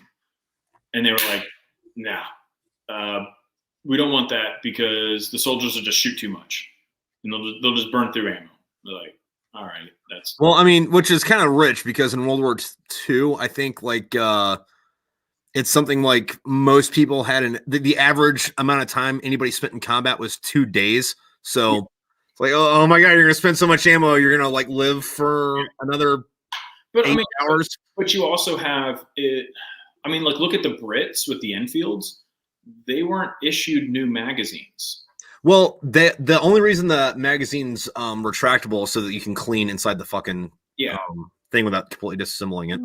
Because magazines were expensive to make, like at the time. Like, it cost more to make a magazine than it did a stripper clip. So just throw everything on stripper clips. Like, they'll deal with it. They're fine. Yeah. So the M14, which by the way, what you just said is the fucking epitome or the boil down of like everything military equipment wise. Yeah, they'll fucking deal with it. Yeah. Like I was talking to a dude. I actually met the guy that designed fucking MRAPs. And the reason that they're fucking built so fucked up the way they are is because you're not supposed to wear the back plate of your fucking the back fucking plate in your fucking flak jacket in it. Okay. Yeah, and then like they made the things and delivered them, and then everybody's like, "There's no space in these," and I'm like, "Well, I mean, you already ordered them, so." Have you seen Pentagon Wars? No. Oh, you need to watch. Wait, is that the one with where they're building the Striker? Yeah. With the guy from Princess Bride. I don't know how to pronounce his name. It's like Carrie Ools or something. Kelsey Grammer, I think. No. He was the guy from Robin Hood Men in Tights. Was in it? Yeah. Yeah, I haven't seen it recently enough to tell you anything about it, but like I do remember like the ridiculousness of it. Yeah, my wife refused to watch it because she's like, it's too close to home. Let me see. Yeah, it was Kelsey Grammer, Carrie Elwes. Yeah, that's the guy I'm thinking of. Yeah, because it's 100%. It's like, hey, we need. You said we want a troop transport. Like, here you go. And they're like, but can you put guns on it? Well, that's not what it's for. Yeah, but can you? Okay. And they're like, yeah, but can you make it float? Like, that's not what this is for. And it keeps snowballing. Yeah. And like that's kind of what happened with like the M14 was they just kept pushing it into the positions. Like, this is not really the best we could be getting. and like, I mean, it didn't even last that long. Like that's one of the things. Like it didn't. Yeah, what it was like after Korea to like the first 2 or 3 years of Vietnam. Yeah, and the same people that were so adamant about getting that, we need a 30 caliber rifle, it needs to be a full power, this thing, aren't, it's not the guys who are out patrolling. Well, I mean, at the same time, though, like when they made that was like the standard fucking round, though. Like they didn't have 5.56 yet. So yeah, well, I mean, that's why everyone thinks the show was shit. Was because the show shot, the World War I machine gun with that big like half moon. Oh yeah. Everyone's convinced that was a shit gun. And it's like it wasn't until the Americans started making it, and we were like, 8mm is good, but can you do 30-06? And then when they switched the caliber, like it fucked the whole gun up, so the thing didn't run. Yeah. So like, in Vietnam when they started using M16s, it was those same like old douchebags who were all about the M1, the Garand and the M14, pretty much sabotaged the M16. Like they were sending out ammo that had the wrong powder. They weren't giving cleaning kits. They were actively doing things to make the gun look bad, which is like, you're getting people killed. Yeah. Your actions are directly resulting in American deaths because you don't like that this thing's made out of aluminum and plastic. Like, you guys are pieces of shit. So Small Arms Solutions has a great video about why the M14 sucks. All right. But yeah, but like so that doesn't really answer my question though. Like that answers it from like a historical part of it, but then like I guess the quote unquote purist will come in and tell me why I should have bought an FNFAL instead. Because or shooting. Because it's the internet. Okay. Because, like not that I don't disagree with them, because FNFALs are fucking cool. It's bandwagon. But I mean, at the same time, it's like, yeah, but like this is kind of iconic, so yeah. So I mean, it's bandwagoning. I'm gonna take the fucking hat off.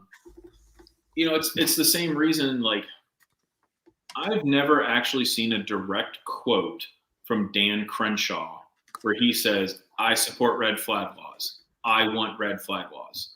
But yeah, no, it's always like fucking like 14 paragraphs where you kind of have to like pull it out of it.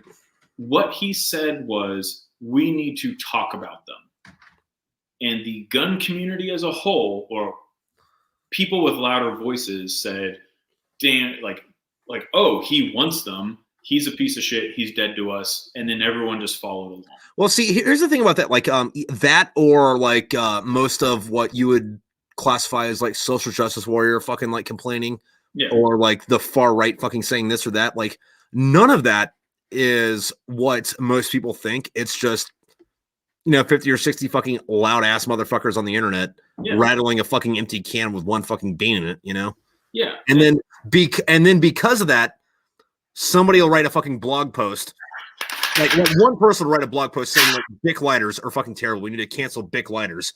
And then either CNN or fucking Fox will pick it up and then like cite the article or the blog post loosely, and instead of saying Bob Jones of fucking Detroit, Michigan says we need to get rid of Bic lighters, they'll be like, they are trying to get rid of Bics. It's like, but they don't tell you who they are. Well, that's like, I watched Biden's little fucking press briefing yesterday. Yeah. Because I knew, like, as soon as it came out, everyone's going to be saying like, oh, Biden banned this, like this happened. It's like, all right. As much as it's going to pain me, I need to get the words direct. Because I know it's just going to be false information that comes out afterwards. Like, that's what always happens. So I watched it and I was like, he didn't do anything. He talked a lot. He voiced his opinions, but nothing was signed. No action is taken. All he said is, I want a report on gun trafficking. Yeah. And you need the ATF has 30 days for something, like 30 days to come up with a plan. There's actual words like 30 days to do this thing for possibly doing something about ghost guns. It's like, but he didn't actually make them illegal. Yeah. And then the same thing with braces. It's like, they have 60 days to draft a proposal. That's what it was. A proposed plan to regulate. It's like that. He didn't say you have 60 days to ban them. He says you have 60 days to give me a proposal. Right. And it's like, dude, he didn't do anything. But everyone's reporting it as executive actions and executive orders. And it's like, he didn't sign a fucking thing. Nothing's actually been happening. So it's all just talk. Yeah. Like, it's scary talk, and it absolutely needs to be fought. It's fucking stupid. Right. No, yeah, I'm with you on that. But, like... He didn't do anything.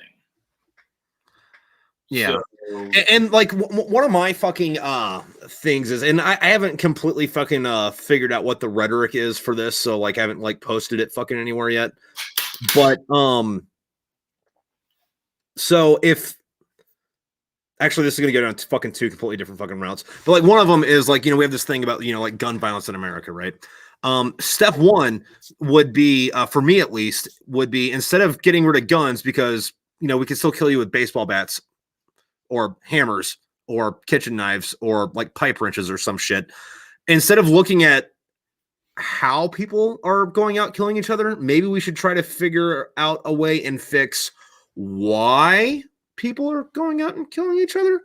Because, if we get rid of the weapon that people are killing each other with, whether or not it makes it easier or harder or whatever, they're still going to find a way to fucking kill people. Like, we should try to find a way to fix why people are doing this in the first place. But I was looking into fucking something else, and it kind of fucking terrified me. So, I was looking into a thing, and, I don't know what the fucking statistic is, but like, X amount of fucking people are killed by gun violence every fucking year. 60% of them are, with pistols via suicide. And then like, the majority of suicide. Yeah, and then like the rest, like most of the rest of it's domestic violence, and like a very few margin is like very small margin is actually fucking like gang violence, and then like mass shootings is like that big there. But while I was looking into this, I found out something fucking terrifying. In America, 1,000 people a month die by falling down the stairs. Yeah. Yeah, I could see that. Yeah, and like like it was originally supposed to be one of those things where it's like, well, why are we getting rid of guns when fucking fucking what, like fucking 50 people die a month from guns, but 1,000 people are dying from falling down the stairs. But it's like, no, that's a separate conversation at this fucking point. Yeah, stairs need to be fucking addressed, man. Like, what the fuck is going on with stairs? Like, that's scary to me. Yeah, well, I mean, that's I've commented on like a couple politicians things where it's like, in your state, I mean, in general, in America, more people die in vehicular accidents, collisions, whatever you want to call it. More people die from that than from guns. Yeah. And how I'm willing to bet 98% of people, when they go out anywhere, get upset at least one person for doing something stupid while they're driving. But no one's calling for driver education reform, maybe increasing the renewal time for getting your driver's license, like things that would actually save people's lives. Yeah. And the thing about the argument on that though is it's kind of a bullshit thing to do. When it's like, fucking like, hey, guns are doing this. Well, hey, what about this other thing that's killing people? Yeah. It's like, because it's two different fucking arguments. Yeah, I mean, at the same time, like, it doesn't mean that they don't need addressed. Yeah, but no one's addressing the other ones. Yeah, part of the problem. Yeah, because that's the thing. It's like, dude, I did not think it could be like anywhere could be any worse than DC drivers. I absolutely hated driving to work when I lived I didn't even live in DC. I lived right outside of DC, but I hated it. No, DC traffic's worse than Los Angeles. Yeah. And then I moved to Miami, and I genuinely don't know how I made it out alive. Like, there is no rules. Like, people do literally whatever they want, including law enforcement, where you're just like, dude, like, you can't turn from that lane. Like, what the fuck were you doing? Yeah, well, see, the thing about that, though, is like Florida Man is not a meme. That's a real thing. Yeah, no, 100%. And, yeah, and it's just like, why is no one talking about fixing drivers? Like, that would genuinely save lives. Like, yeah, like, look, I mean, I totally get it. I'm not saying, and I'm not discounting or saying that, people don't die from guns. Like, it's bad. I feel bad about it. But like when you look at it statistically, it's like, that's not really higher than anything else. And then like even like our murder rate isn't too much higher than the rest of the fucking world's. Just everybody else doesn't have guns, so they do it with a fucking kitchen knife or a hammer. Yeah, and I mean, and I'm not. I hate the argument of like, oh, the Democrats just want to get rid of guns so they can take over the world or whatever the fuck. No, see, like I don't like that argument just because they sing about Democrats, and if you look at it, it's not Democrats, it's the federal government. It's both fucking parties are doing that shit. The very first bump stock ban that was proposed by a Republican in Florida. And I had to explain this to people because I was working at a gun store in Miami at the time, and I was like, look, his proposal is literally at a minute, like the words are banning any rate increasing device. That's it. There's no establishment of what the rate is increased from. So if you walk down the line, it's like, okay, yeah, we ban bump stocks. Then you ban binary triggers. Then you ban competition triggers because they let you shoot faster. Okay, well now we get rid of magazines because having a detachable magazine lets you shoot faster. Okay, well now we get rid of semi-auto. Then we get rid of lever action. Then we get rid of bolt action. Hey, you know what that ramrod on your musket does? Allows you to shoot faster. Yeah, it's like it literally like if that had been passed, like. That's as far as that could go. Yeah. Like bolt action. Hey, you know what? You can shoot too fast with the bolt action. You can cycle it. Yeah, you need a stronger spring on that so you can't push it forward as fast. Yeah. It's like if that had been passed by a Republican, like, dude, that would have been fucking terrible. And then the bump stock ban we did get was like, okay, it could have been worse. Yeah. But it was still fucking terrible the way it was done. Yeah, and then what Tommy's bringing up in the fucking comments that it was ruled unconstitutional a bit ago, but like, well, it's still the fact that it happened in the first place is the issue. But it was only done by one court, and it has not been overturned. Yeah. Again, it's one of those things where it's like it first got reported, and then everyone's like, "Oh, hey, we're free to do whatever we want again." It's like, slow your roll. We're not there yet. We made a good step, but the fight isn't over. Yeah. And the way that Trump, the Republican president, was able to get that ban done. The Republican who was a Democrat his entire life and friends of the Clintons until 2015. Yeah. That Republican got him. Hey, you know that ban that you said you didn't give a shit about? You're probably going to start caring when that president that you don't like uses the same fucking thing that's now been made precedent. How do you think everything else is going to fucking fall? It's like the same way that Trump did it and allowed the system to be made. Yeah. Well, see, the thing about that is I don't get how I really don't understand how they would make fucking actions in office or a branch can do that they would be okay with someone being in that office or in that branch who has the exact opposite moral compass as you. Because the politicians don't actually give a shit. I'm convinced of that. Nothing changed there. Yeah, I am very certain that they are just all in on it and they don't really give a shit and they're all just hanging out after work anyway. Yeah. Public view. Like I I would not be surprised if Trump and the Clintons are fucking partying it up right now. Like, yeah, it's all for show for them. Yeah. Like, and I hate going into that conspiracy level shit, but it's like, yeah, like they could, like, they could have just played. Well, that and like that one specifically, the Trump and the Clintons were best friends like up until fucking what 5-6 years ago. Yeah. And then he's like, I'm gonna run for president, and then like, yeah, fuck you. Which even then, it's like, I don't know how much that was like actually fuck you, and how much that was like, I'm gonna go on TV and say this so that you vote for me and not that person. Yeah, like, bro, you know, Bill and Donnie were fucking banging 9-year-olds in fucking Epstein's fucking island. Yes, of course they were. Of course they were. Like high-fiving. Yeah.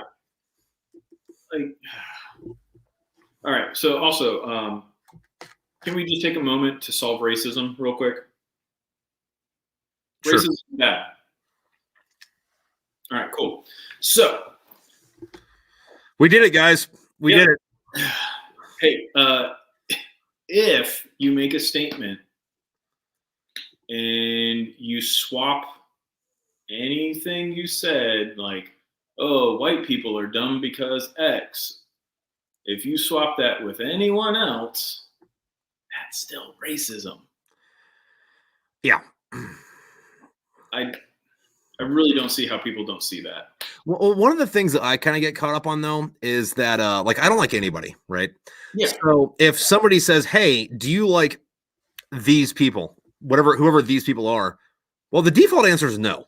And it's not that, like, I single whoever they are fucking, well, except for Saudis. Saudis can go fucking straight to the bottom of fucking hell. But, you know, besides them, you throw any fucking demographic in there, and the answer is like, no, I don't like them. But out of context, that sounds fucking terrible. But in context, like, what about these people? No, I don't like them either. What about them? Well, I don't like them either. But like, you only get that first fucking question, you know? And that's what fucking everybody immediately fucking judges you on. Yeah. But also, here's something I really don't understand.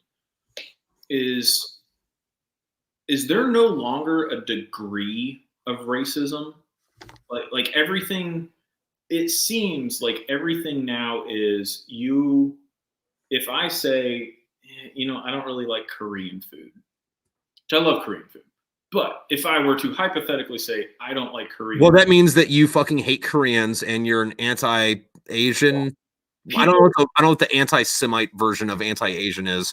Something, you bigot white supremacist, go to hell. Yeah. People take that as, oh, you want them all to die. I was like, no. No, I just don't want to eat fucking bibimbap or kimchi. No. Which, by the way, fucking bibimbap is fucking delicious. I don't enjoy their music. I don't enjoy whatever. It's like that doesn't mean I wish ill on anyone. It just doesn't mean I want to be around those people. Mm-hmm. They're not the same thing. But that's and like you said earlier, like, you have the minority of whoever. Yeah, like the wild assholes on Twitter will demonize fucking everything. Well, and that's what everyone thinks, like, oh, all liberals are X or all Republicans are X. And it's like, no. But yeah, and it's like, hey, nothing ever really happened to that college professor who went on C-SPAN and was like, we need to exterminate all white people. And then he did an interview a little bit later and they're like, what did you really mean? He's like, no, I really mean we need to kill all the white people. Like, all white people need to die. But if here's the thing about that is, if you said that about an individual, that's a death threat and you can go to jail for that. Yeah. And depending on what state you're in, you could kill that guy for saying that if he said it to your face. Yeah. However, if you were to go and shoot that dude because he was making a threat on your life, in actual context, that would be a hate crime. And I don't know who that guy was. I'm just whatever. If you go on YouTube and you search "exterminate all white people," you'll find it. He's a college professor, or he was. I'm pretty sure he's retired now, but he was not retired because of his statements. He kept his job for a considerable amount of time. But I mean, it's like the dude was so extreme to the point where like he and his wife, I saw another interview where he and his wife went out of their way to make sure that the contractors who built their house weren't white, and that no one in like the line down, that no white people were profiting from anything he did. And it's like, that's too much work. Racism. Like on top of like the blatant racism, that's just like way too much work. Like I don't understand what happened to you that you gave that much of a shit, you know? Okay, so I grew up in a predominantly white area. We didn't have like a lot of black kids that went. Wait, I thought you said you're from Maryland. Yeah. Where the fuck were you at in Maryland that didn't have black people in it? West of Baltimore. More suburbs. It was more rural, but it's not as much now. It was like, you know, I remember being in high school. Like I moved there when I was in second grade. Yeah. I remember, you know, this kid that I was literally in second grade class. Like we were in school all the way, you know, through graduation of high school. And just like all of a sudden he turned into like that militant, like Black Panther kind of like all white people are the devil. And it's like, I mean, maybe I was oblivious to seeing any of that happening, but it was like, dude, where the fuck did that come from? Like that wasn't this area as far as I'm aware. And I'm sure, you know, there's pockets, but it's not like this isn't the rule. Like, yeah, no, just where I guess where I'm coming from with that is like, so like I'm originally from Florida, and like where I'm from at, like we have a pretty good split on fucking, I guess racial demographics. Like, like where I went to high school was like 30% white, and like when I went to fucking up to like Quantico and like hang out in fucking Maryland and shit, like I thought Maryland was like pretty much all black. Like there was like no fucking white people outside of fucking where the fuck I was fucking hanging out. But like, I mean, it's just weird that like there would be like a white majority anywhere in fucking Maryland, like from where I've been anyway. You got to go like, maybe like the Denfos area, but even then, yeah, you got to go west.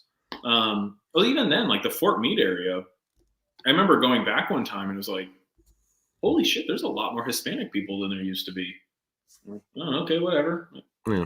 And this is where everyone wanted to move to. But yeah, like that's weird. And it's just like one of those like at the mall, I was like, huh, that's different. Yeah. Whatever. Okay. You know, moving on. Let's go live the rest of our life. Like, yeah. Although that was kind of a culture shock for me when I went to fucking California to you know go to fucking First Mardiv, because like instead of like you know white people and then like a bunch of black people, it's like white people and a bunch of Mexican people. I'm like, dude, where are all the black dudes at? Like, where are the fucking black people? Yeah. Like, yeah.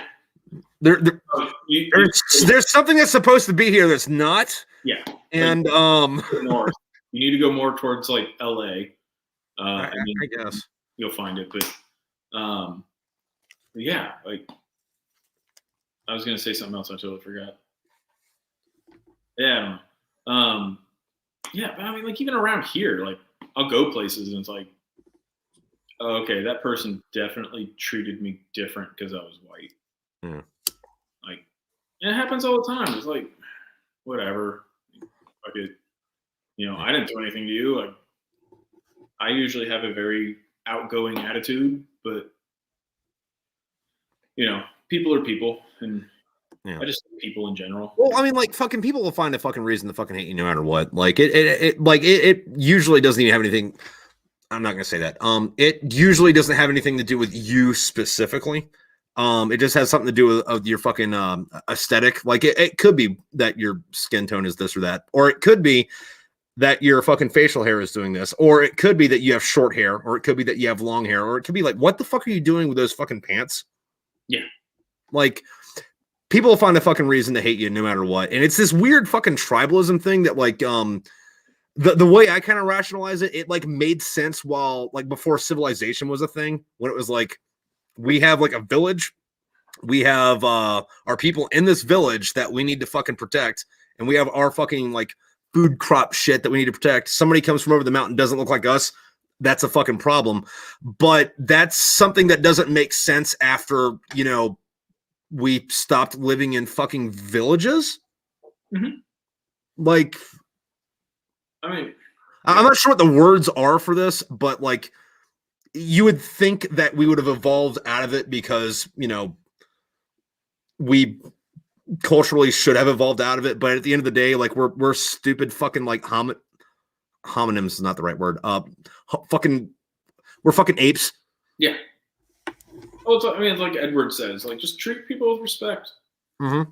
Like, I do my best. Like, so, I don't know if we talked about it. Like, right now, I'm a full-time college student, and for side money, I drive for Grubhub and Uber Eats.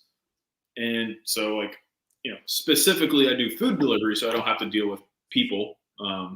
Hominids. Thank you, Tommy. That's the word I'm looking for. Like, I'm not driving people in my car. Like, fuck that. Yeah. But I'll deliver you your food if you pay well enough. I'm sorry, Ed put it good. Fucking human race, we really are a bunch of retarded hairless monkeys, plain and simple. Yes. Yeah. We think we're better because we figured out how to fucking harness electricity and build a house and cook meat. But fucking wherever fucking orangutans live, they're in the Stone Age right now. They're using tools made out of stone to catch fucking fish and hunt down smaller animals. Yeah. We're only at the top of the food chain right now.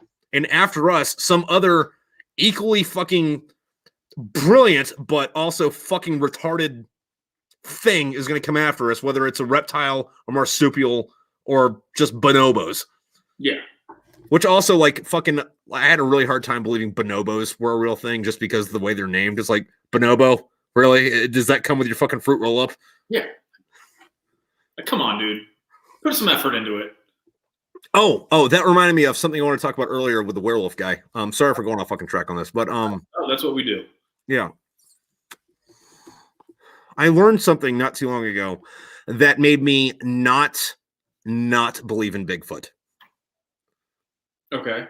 So, if you can like look back even all the way back to ancient Egypt and ancient Greece, and they had this fucking like cryptid, hairy fucking monster that was pretty much like Bigfoot fucking stories that lived down in the fucking forest in the jungles of fucking Africa when you would go down the fucking Nile. And they would have this fucking legend about this, you know, like big hairy ape man that would fucking go around fucking doing this and doing that. And the fucking stories were remarkably fucking similar to Bigfoot fucking stories. And then in 1902, we discovered gorillas. Interesting. So if we didn't discover, if there's a Bigfoot of fucking Africa, and then like barely a little more than 100 years ago, we discover a fucking Bigfoot, I can't not believe in Bigfoot. Yeah. Like, I don't really think it's there, but at the same time, it's like, well, we didn't know fucking gorillas were a thing until 100 years ago. So, I mean, when you say we discovered them, who discovered them? And people who write books. Okay.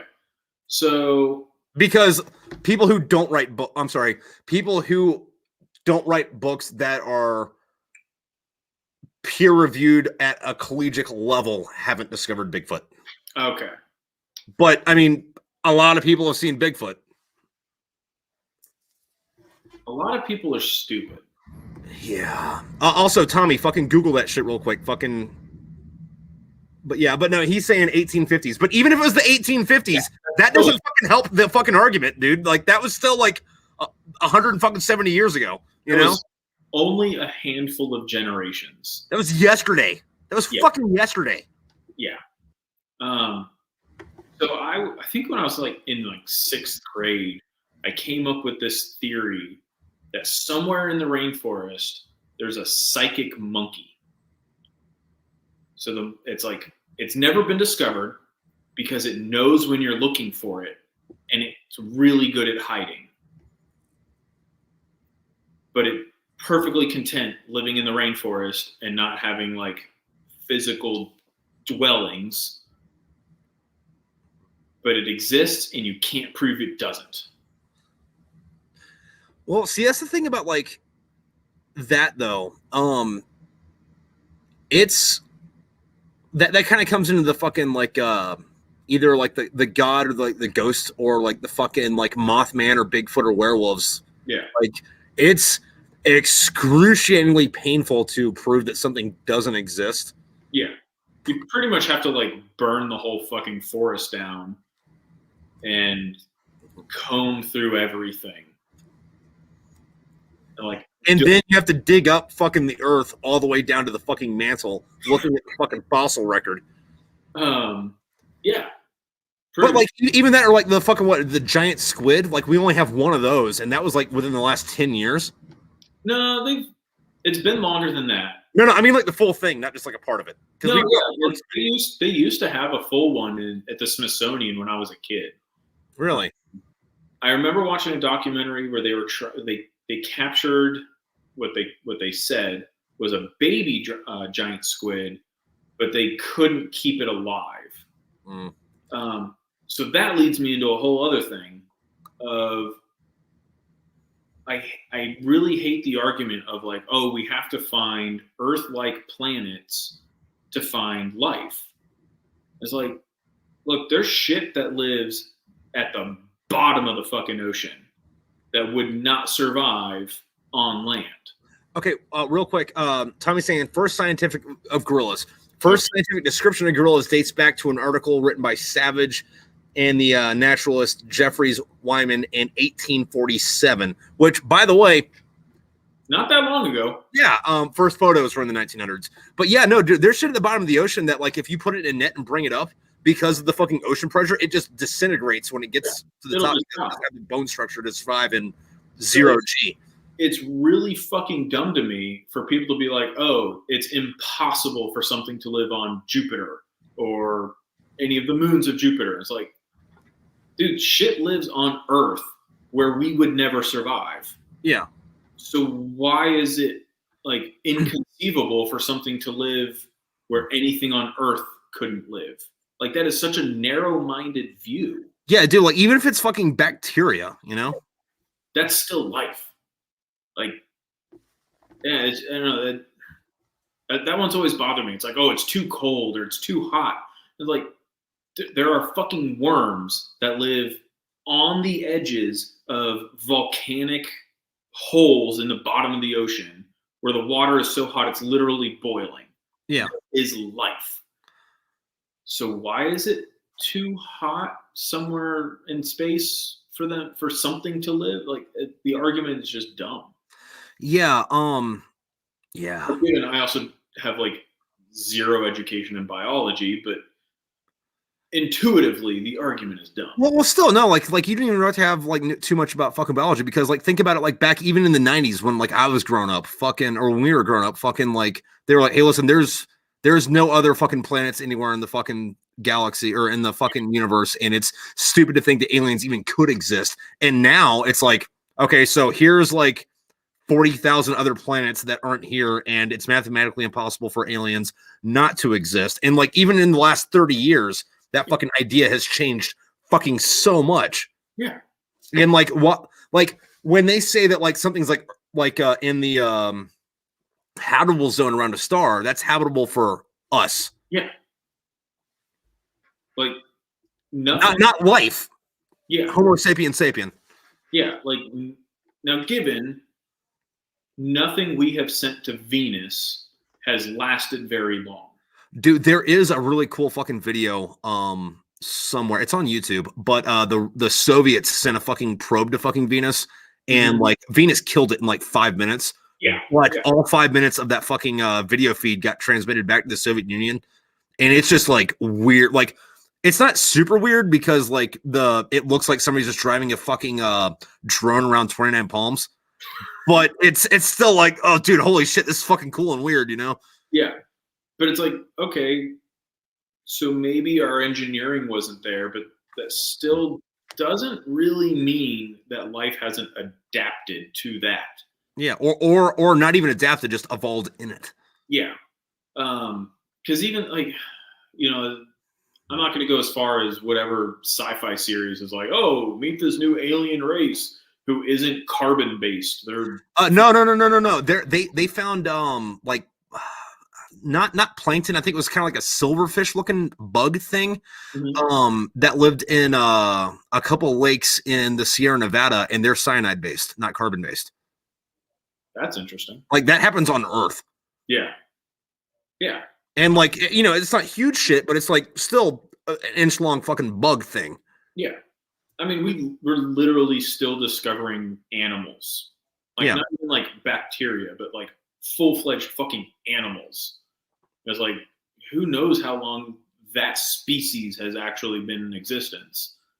And we're just now finding out about it. Like, we are so fucking infantile in our like knowledge of the world. Yeah. And I mean, yeah, we've been exponentially growing in the last like 100 years, especially. But yeah, no, and that's one of the things with like any type of like UFO or like alien fucking shit. It's like most of that's like, yeah, it kind of sounds like bullshit, but at the same time, like, I mean, I don't know, man. Like, it could happen. Okay. By the way, the government released images of UFOs. The government did not say these are alien spacecraft. Like all these, like I keep seeing people like Joe Rogan, like, oh, the government said like, oh, aliens exist. I'm like, no, they just said, hey, like our plane saw this thing that was flying and we don't know what it was. Like, right. And I'll get you on that. However, what I will rebut that with is how much of what the government says do you take at face value? okay, true. But I'm not saying it's aliens, but like, how much do you trust the government in any other fucking aspect that you're gonna cherry pick that one thing to be like about? Yeah, like UFO does not mean alien. No. If there was a fucking like weird fucking mosquito hawk flying around here, I didn't know what the fuck it was. Yeah. Technically, that's a UFO. But I really need to look into those things. I have no idea what their fucking purpose is. what, mosquito hawks? Yeah. They're like blown up around here in the last week. Yeah. Just like. Well, what their purpose? No, they don't have a purpose. They're a fucking animal or a bug. They eat mosquitoes though. Okay. So, and they're not mosquito. They look like a big mosquito, but they don't bite people. They just eat mosquitoes. Oh yeah. I've got a dead one that's been on my ceiling since we moved in. And you haven't like swatted it off with a fucking broom or anything? No, it's like way up there. Okay. This is a single story house, so we have fairly high ceilings. And it's just like, yeah, it's just there. Whatever. It's part of the museum room. But like, let me go into this guy. Yeah. Oh, somebody who said it. Let me go back up into our gun conversation. Brett King. This one's 308. So this is my Ruger Precision. Not the best gun, but really good for the money. Yeah. So this is my precision rifle. So I've done a couple, I don't know, 5 or 6 precision rifle matches. That's a lot of fun. Okay. So since you brought that up, fucking what's your range on that? The longest I've made a hit was about 1,100 yards. What do you average shoot at then? The best I can get to at my normal range is 200. And what's your shot group? At 200, about an inch or less. Okay, all right. Yeah. This is the only thing I hand load for. Also, by the way, that's a lot of fucking equipment to get a fucking 1-inch shot group at 200 yards for what you can do with iron sight stock. Like, not to be that guy, but well, my eyesight isn't that great. Oh, okay. Like, it's good enough. I don't need glasses, but I probably should wear glasses. Yeah, I mean this is way more scope than this rifle needs. But I love this scope, and I got a really good price on it. So this is mostly stock. I changed out the grip, put a little camel shoe on it, paint job, magazine release, sent the bolt in. I don't know if you can see it. Get fluted. Yeah. Well, is there a point to having it twisted like that? No. Okay. Weight. It weighs less, but he also did. It's called micro slick. Okay, you mispronounced. It looks cool. yeah, basically. But it's got a coating on it that reduces friction, so it throws easier. So I've got my it's a Silencer Co. hybrid. So it's actually a 46 caliber suppressor, but I got a 30 cal end cap on it. And yeah, this one's a lot of fun. And also, like, when you went into it, you said that wasn't the best gun. What is the best gun? All right, that's subjective. I mean, because if you ask me, it's the 1911 fucking stock shooting fucking 45 ACP. Have fun with that argument. Comment section. I'm pretty sure we're the same age. I'm not a boomer, so there's no reason for you to be acting like a boomer. Yeah. So actually, the 308 is what actually slows this thing down. Literally, I should have bought 6.5 Creedmoor, which is it's going to show up in the comments in a minute. Absolutely like hipsterized, like because everyone's like, oh, fucking 6.5, and it's like 6.5 is essentially like the CrossFit of calibers. But there's a fucking reason where I don't know, man. Fucking the comment section seems to have your back. For that range, weaponry of any 6.5 millimeter is likely for the better. Yeah. So like the first time I took this out to a match, I was like, I didn't have any data. To actually have like accurate drop data, you need an accurate velocity. I didn't have that, so I'm like guessing on everything. Yeah. But man, I'm watching the guys next to me shooting those faster calibers, like 6.5 Creedmoor, 6 millimeter Creedmoor, all of these fucking insane things that like I just can't afford. And I'm like, my rounds are going and then just drifting in the wind, and they're just like, boop, like they're just there. Yeah, no. So like, I found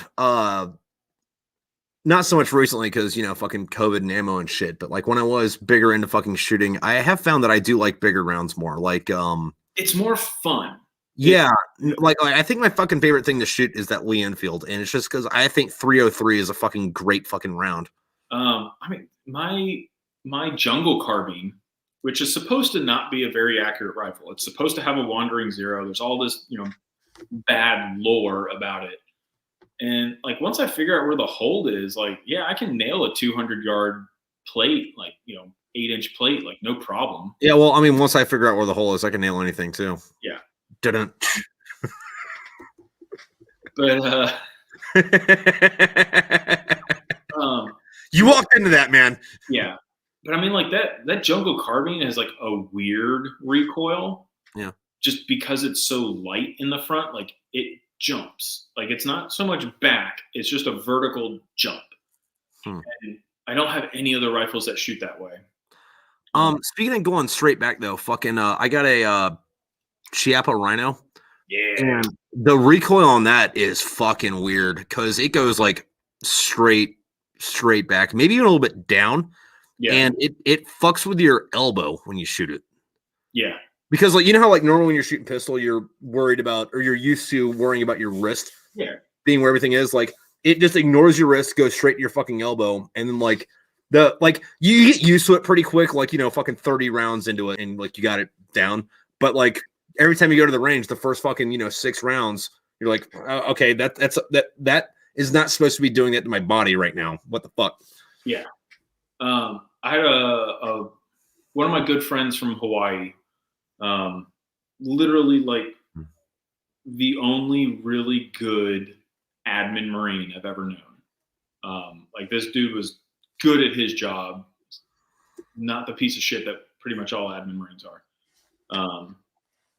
He has one, and he didn't tell one of his friends that he took shooting, like, hey, watch your thumbs. And so the guy did, oh no, it just blew his thumbnail off. Ugh. Oh, that's. Yeah. Also, for people watching or listening that don't know about this, that revolver shoots from the bottom cylinder instead of the top. So where you would normally put your thumb is a safe zone for most revolvers, except for that. And then Matebas are the other ones, I think. I really want to fuck a Mateba, but like, my wallet does not. Based off of the Mateba, but it's Italian. I can't fucking pronounce it.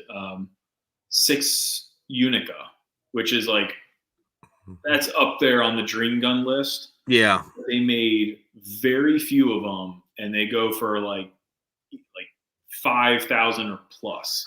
Now, here's the thing, though. Do you want that gun because the gun's cool, or do you want that gun because Revolver Ocelot used it? He didn't use that. In Metal Gear Solid 5, he did. Okay. I don't remember, but I'm going to look into that. Yeah, he was fucking... We're still talking about Matebas, right? Yeah. Yeah, no, he had Matebas in fucking MGS5. Okay. Like, granted, he was like on your side. Like, he was the guy on the radio. Yeah. But he was using Matebas. Okay. It's shown up in a couple movies and stuff. There's a really good website one. Okay.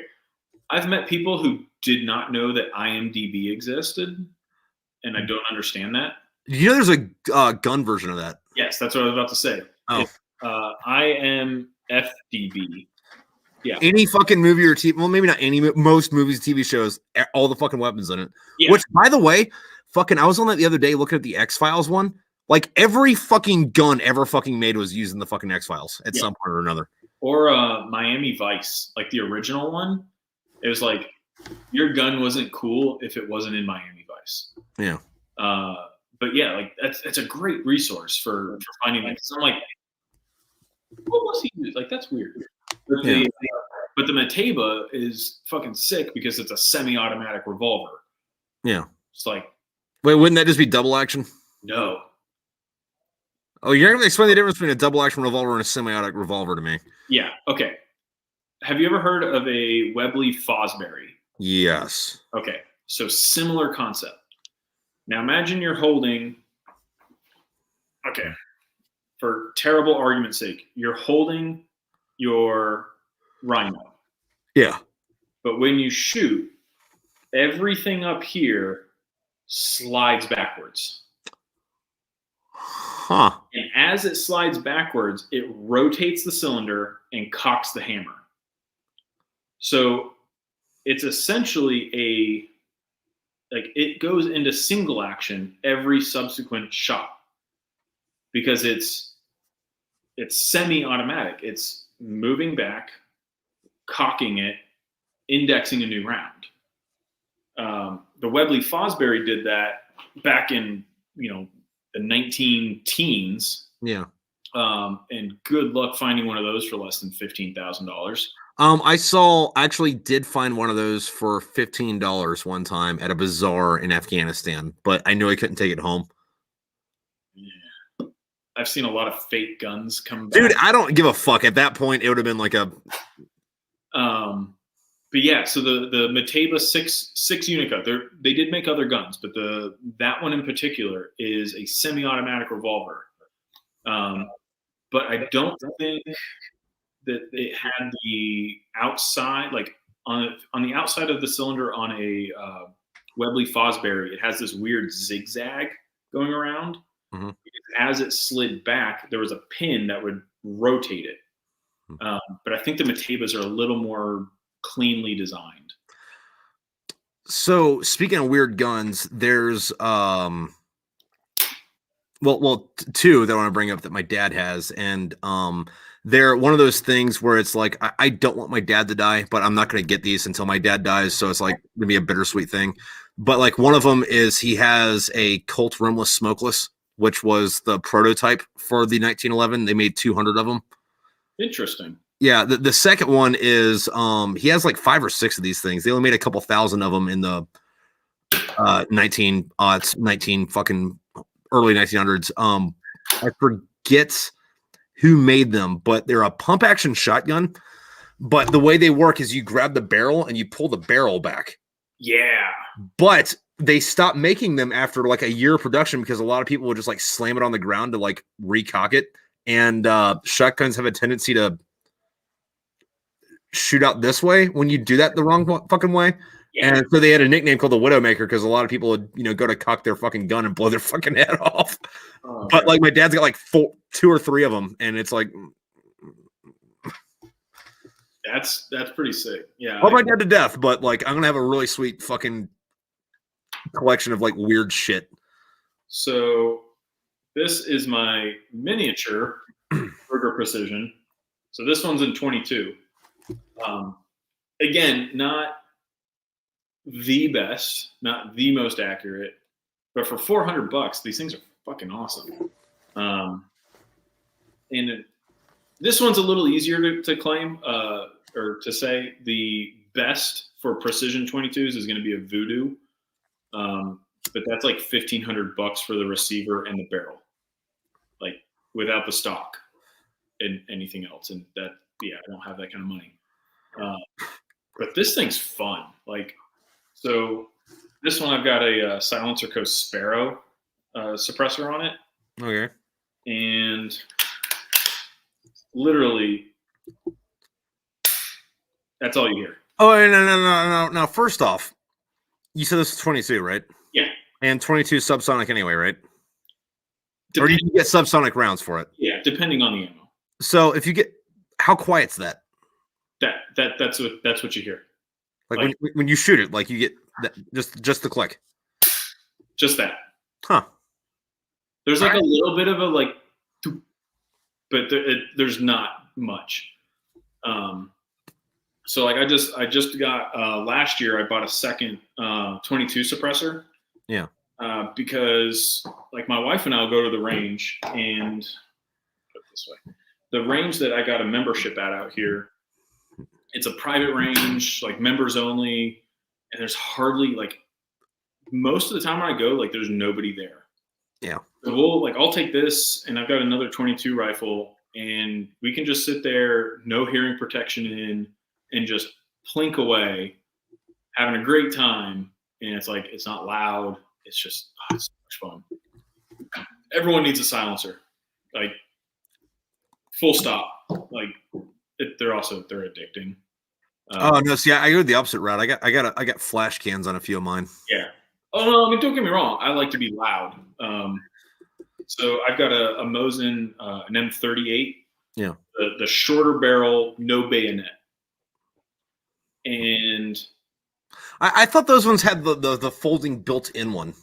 That's the M44. Okay. All right. So the M38 is still the Russian, but it's but no bayonet on it, and it's just shorter. Yeah, I got the Finnish one with a railroad spike on it.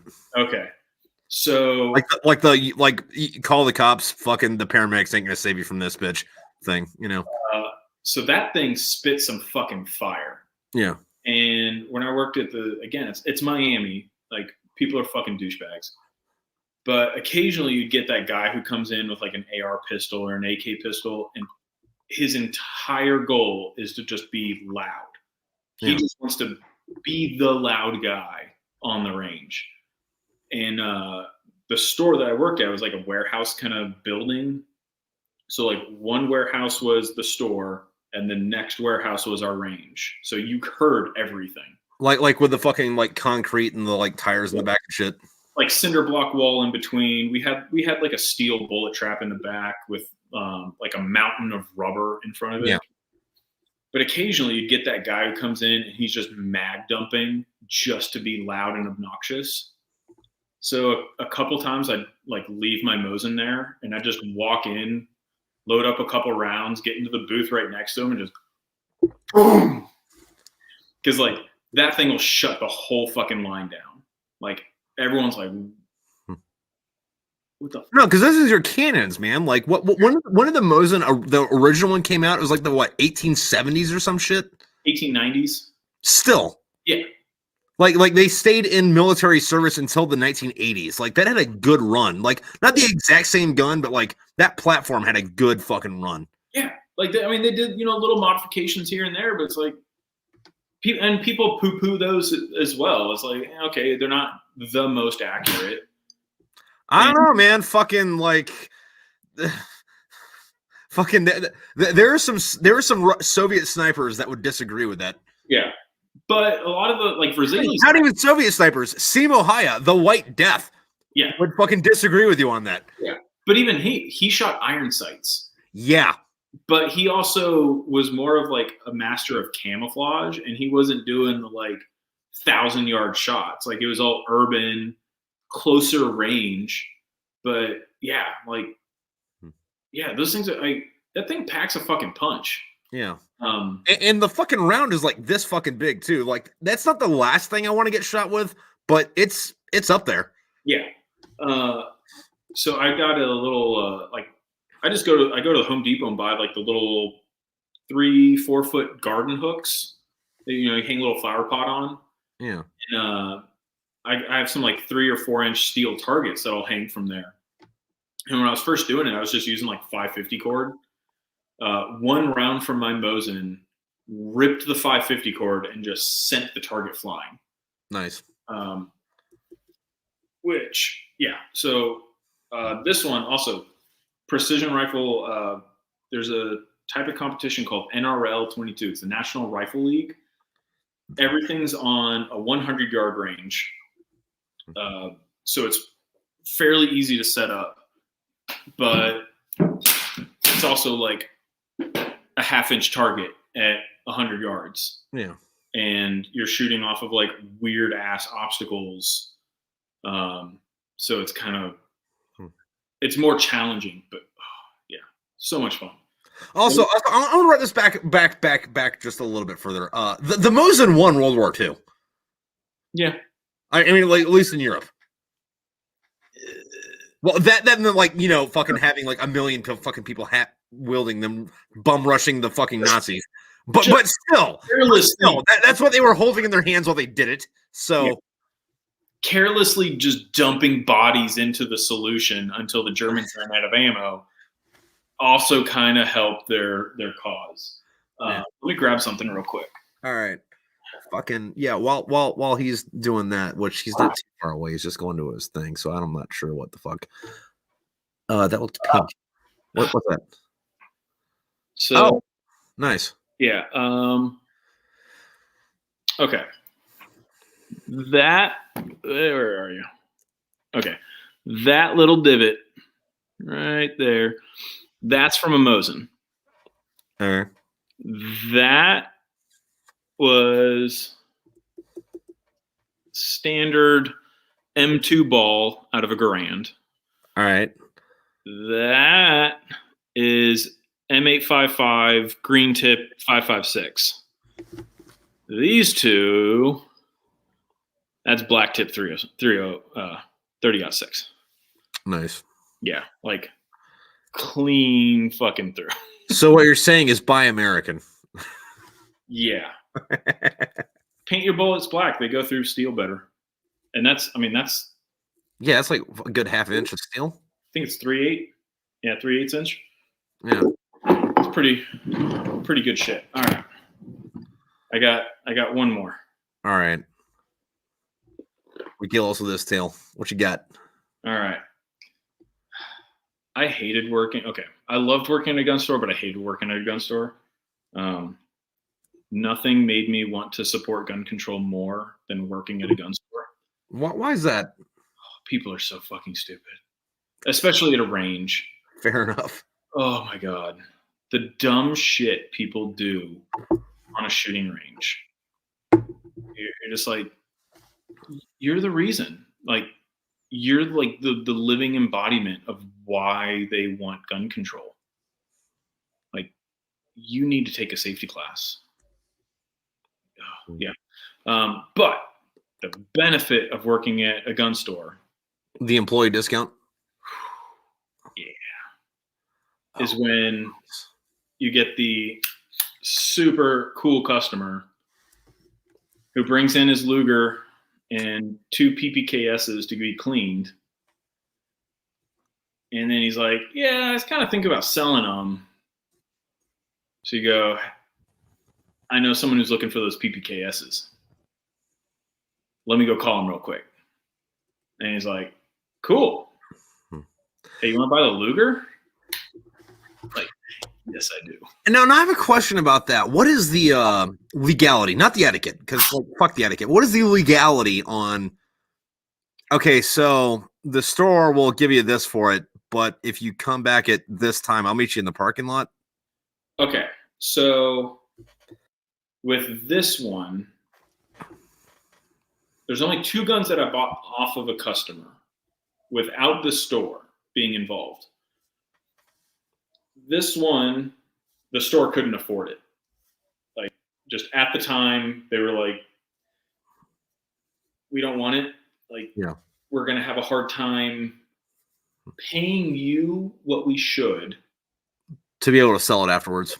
And then being able to turn it around. Like, used guns typically are like a 50% markup. Yeah. Which is why, like, selling a gun at a gun store is usually a really bad idea. You're not going to get shit for it. And it's like, yeah, like my boss was like, I can't give you, half of the value of that gun. Yeah. And I talked to the guy. He was like, well, what's it worth? And one of the guys I worked with, he did our appraisals, and he was like, it's probably like $1,200 or something. Like, he kind of lowballed him. Yeah. And I was like, I'll give you $1,000. Like, I didn't have $1,000 at the time. It's like, I don't have that money, but it's like, I'll give you $1,000. He's like, okay. And I'm like, fuck. All right. let me scrounge some fucking shit together. So yeah, I bought it off the guy. The story that I was given, because I was not given any like bring back paperwork, was this was the guy that I bought it from, super cool guy, but he was like, yeah, I'm not really into guns. Like, I collect Beatles memorabilia. I was like, hey, that's cool. Like, I'm a collector. Yeah. I understand. Now, do you have all of the fucking Fallout fucking Jimmy John dudes? Okay. From Fallout 3. They're all Fallout 3. They're all Vault 101. All right. And then there's one extra. It's kind of hard to see right there. Yeah. Because they sold them in sets of 7, but there's only 20. So it came out as 21. Mm-hmm. There's one in the middle that's not in the game, and it's just like arms folded, whatever. Yeah. They had to keep a consistency because it's 3 sets. So he was like, it's cool, but I don't want it. I'm like, okay, I'll definitely buy it off you. It does. I don't know if it'll come through on the camera. Yeah. So it's got the Wehrmacht stamps on it. Yeah. What he said was that it was given to his mother by the guy who brought it back. Okay. Whether it was taken off a dead German or a live German, I don't know. Or just found in a warehouse or picked up off a fucking truck that got blown up. Yeah. It's definitely used. It's got some holster wear. Yeah. In typical wear spots, a little bit on the trigger guard. It's fun to shoot though. Like, I don't shoot it often, but I'll take it out occasionally. Like, if I'm going out with certain people that I know haven't shot one. Yeah. Like, hey, you want to shoot a Luger? Yeah, no, so like that Mauser I got, like, I'm never gonna shoot that again. Like, I shot it once just to make sure it shoots, but like it's worn. Like, the barrel is smooth. I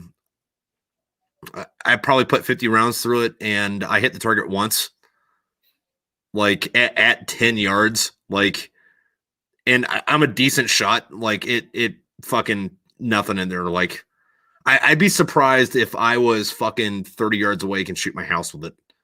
Really? Yeah, dude, it's fucking bad. It was like, I'm gonna aim straight, I'm gonna pull the trigger. There's gonna be leaves high into the fucking right.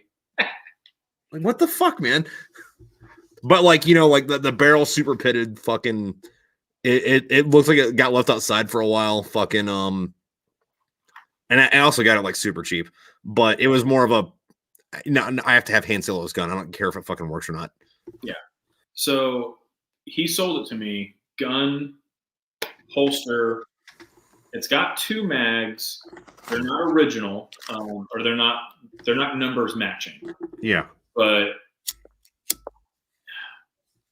I actually have a hard time believing like a numbers matching gun exists. Like, well, especially if it was used by the fucking military, because you know how they do that shit. Yeah, like magazines are going to get swapped around. The gun itself is all numbers matching, and it doesn't appear to be forced. But it's crazy how much. I don't know if you've ever seen one, but it's like how many parts they put. Yeah.